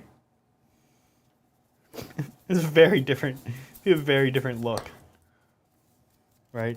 If we just took titanium white ink and just sprayed it? Just sprayed it. Yeah, I think that would undo everything that you've just been doing. No way. I feel as far as like feel go, I don't know. Maybe people have like different viewpoints on it or whatever. Different viewpoints on just spraying titanium white ink over everything. Yeah, maybe people who just like really like titanium white ink like might just want to spray it. Do that. That's fine. But you could do that to your own terrain. Oh, I will, believe me. That's totally okay. Okay, yeah, and is this the final kind of color step? Yeah. Okay, so as I do this then, what I'm also going to do is I'm going to be very careful. There are a couple of places where, since I'm dry brushing and wasn't always as careful as I should have been, there are a couple of places where it's just like, blah, and put a spot, like you guys can see that right there. I don't really like that. So in this final step, I'm going to also use this as an opportunity to try to blend that out, blend that kind of stuff out. We'll see what we can do here. Yeah, the other thing is that you could always just glue on That's where grass could go. A bunch of grass, a bunch of moss, a bunch of whatever. Yeah. I have like a little thing of like rocks as well too that I just picked up like from outside. I'm like, oh, this is kind of cool because I go hiking a lot. And then I'm just like, I'll just glue this here. That's fine. So it's great. You know, it's actually very nice having the top down. I love using the top down to like check and see how my stuff is coming out. Oh yeah? Like, I don't know, it's like a good, like... You can just compare everything all together? Yeah, or just like, I don't know why, but for some reason in my mind I can like get a better view of it. I don't know. I'm probably being crazy. Oh yeah, okay, this is coming together. Yeah, I was actually wondering, I felt like maybe this was going to be too dark for your liking, but this last one's bringing it up quite a bit. Yeah, I usually find like when I'm like feeling like, oh, I don't know. I'm like, no, trust the process. Yeah, trust the process. You can always spray down with AK titanium white ink at the end. Yeah, you can always just reprime everything and then start all over again.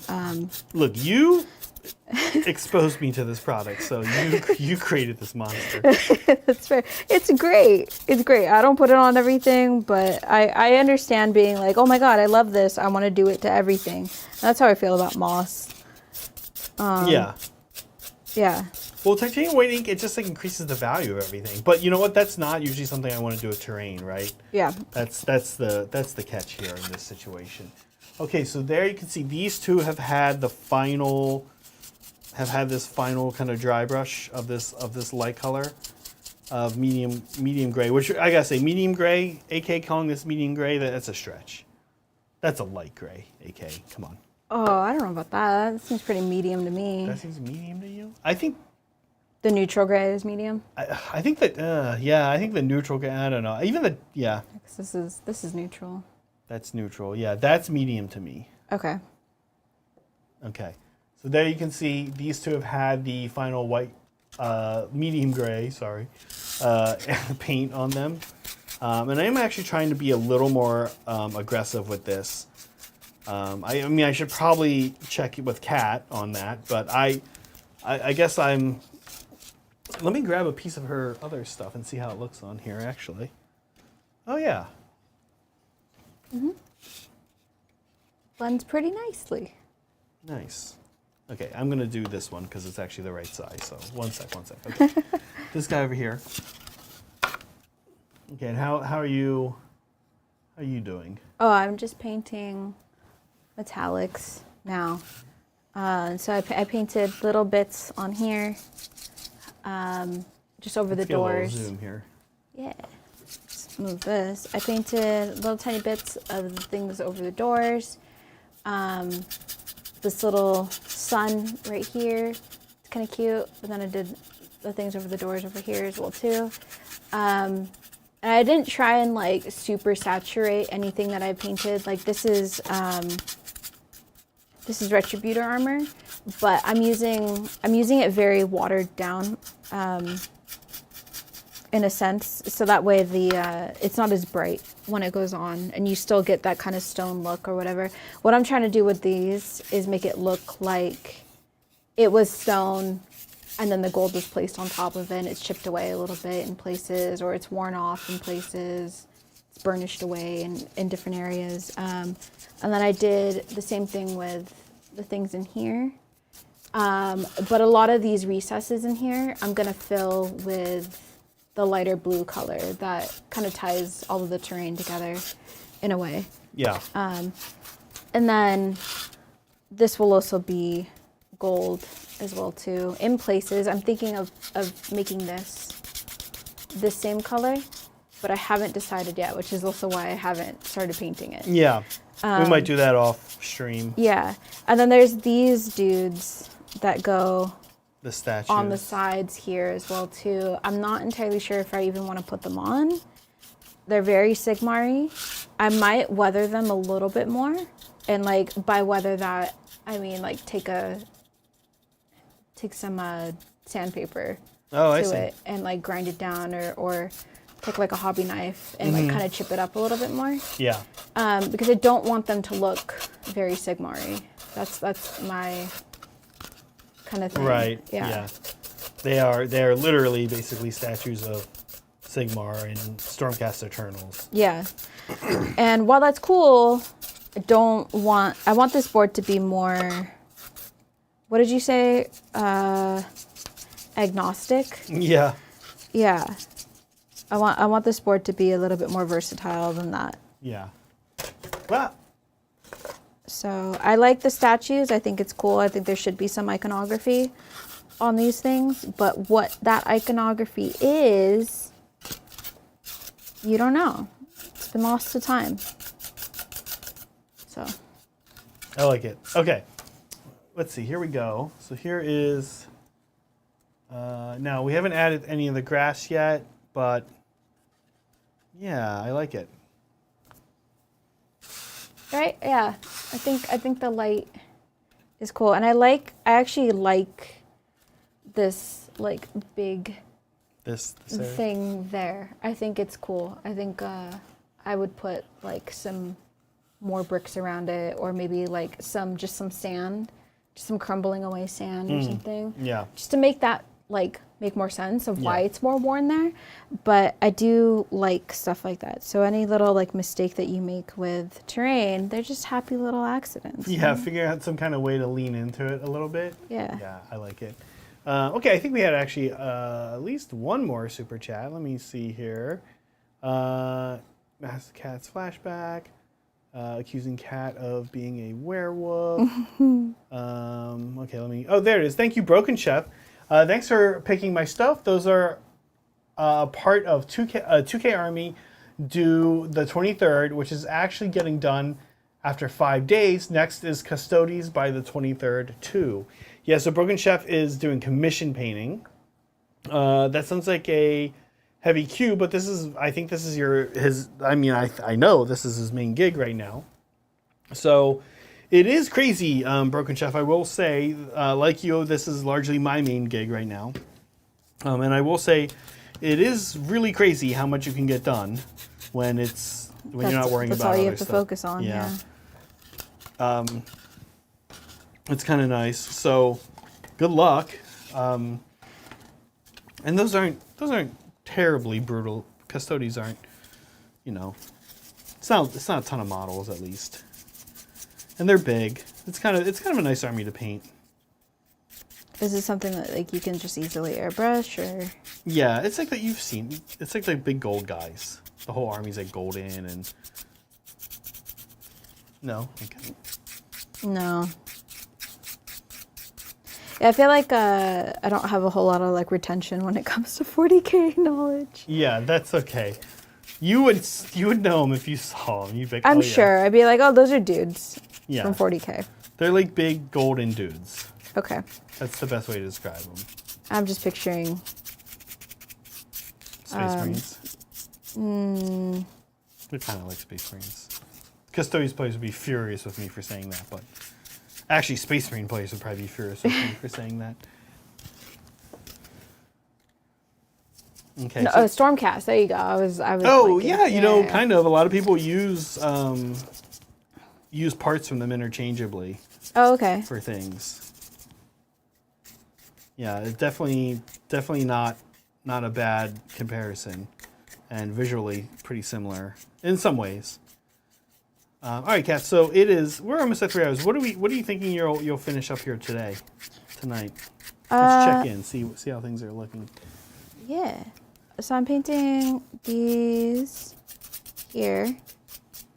These chains. There's a couple more off to the side that attach from this to this actual piece, but I kept them separate. Just to ease of like holding it. And like, yeah, that's being mainly my reason. I didn't want anything to break if I picked up like the whole thing. Because while this terrain piece is really cool, it's got a lot of really delicate connections.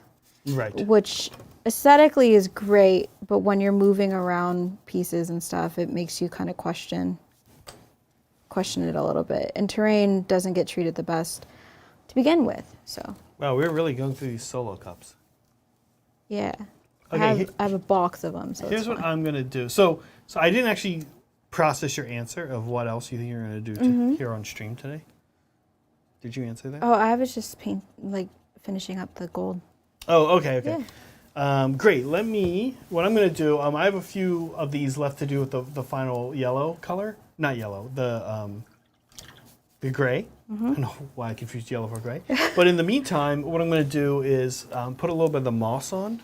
Okay. So we can see what that's going to look like. Now, I do want to make sure I get the moss right. So what I'm doing here as a start is making kind of some runny, watery PVA glue. The consistency is maybe kind of like heavy cream that I like. Okay. Or maybe half and half. Okay. I don't know about you. I'm lactose intolerant. I'm sorry. Okay. All right. Milk and I don't get along very well, so. Okay, so here we go. And let's see, how are we thinking about putting this on? You want it kind of streaking up from do you want it coming up from the board like that? Yeah, honestly, whatever you do with this, is gonna look good. That's the cool thing about moss. So, you could just slap on this glue. Yeah. And then just, sprinkle a bunch of moss on. Yep. And then it's gonna look pretty cool. But yeah, generally speaking, something that sort of makes sense. Okay. What I mean by that is I wouldn't put moss on the steps. It would be more so tucked into little corners and stuff. Right. Because it's gotta have a place to hold on to. But because this is cobblestone, it can hold on to anything. So wait, is this mix right? Or did you say I need to add something to it? It doesn't matter, yeah. Okay. Wait, it doesn't matter? It doesn't matter, no. Well, this might be too Clumpy? clumpy for... If you want finer, this is the finer stuff. Yeah, let's use a little bit of this.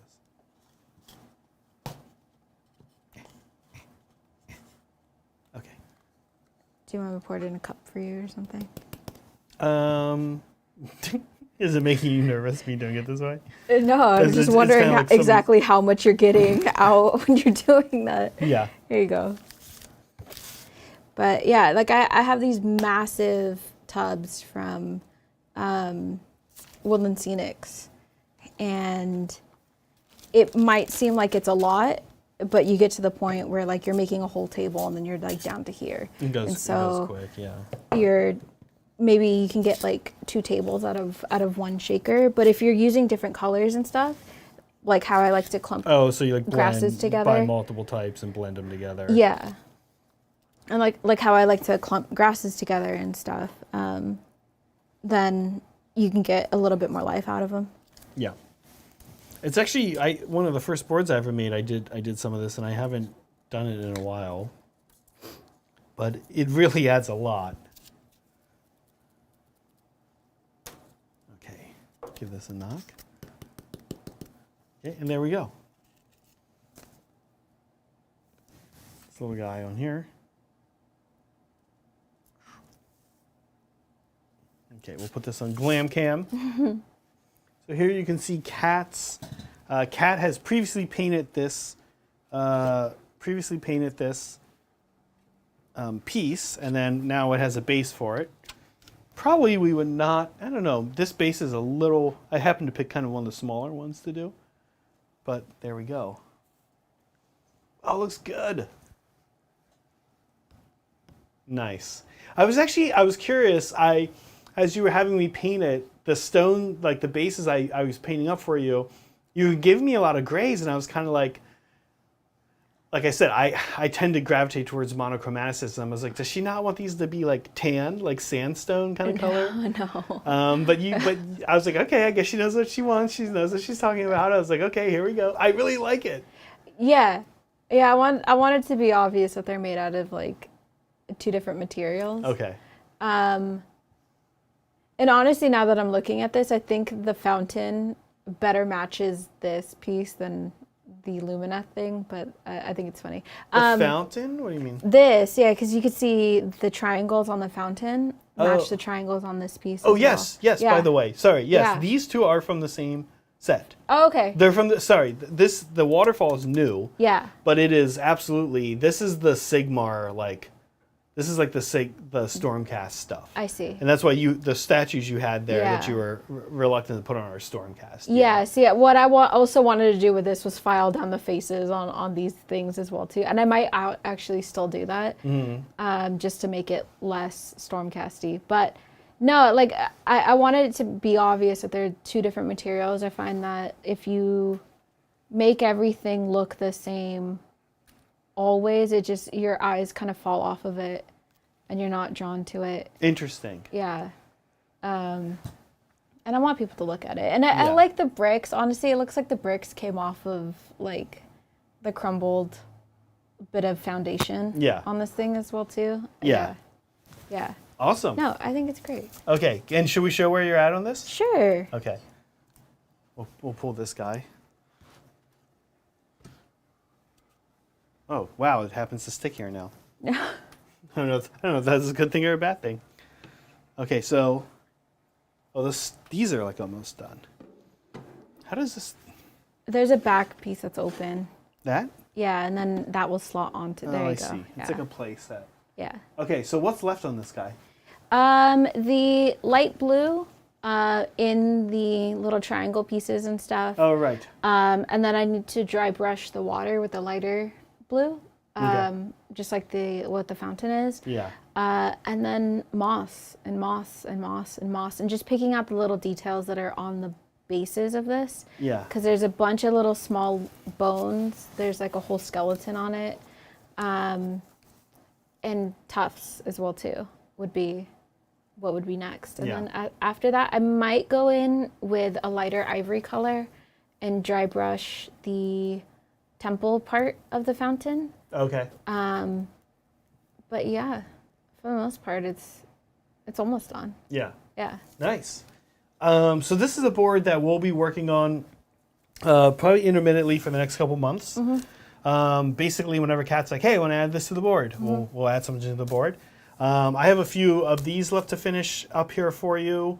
And we'll hopefully get this over on Tabletop Titans pretty soon.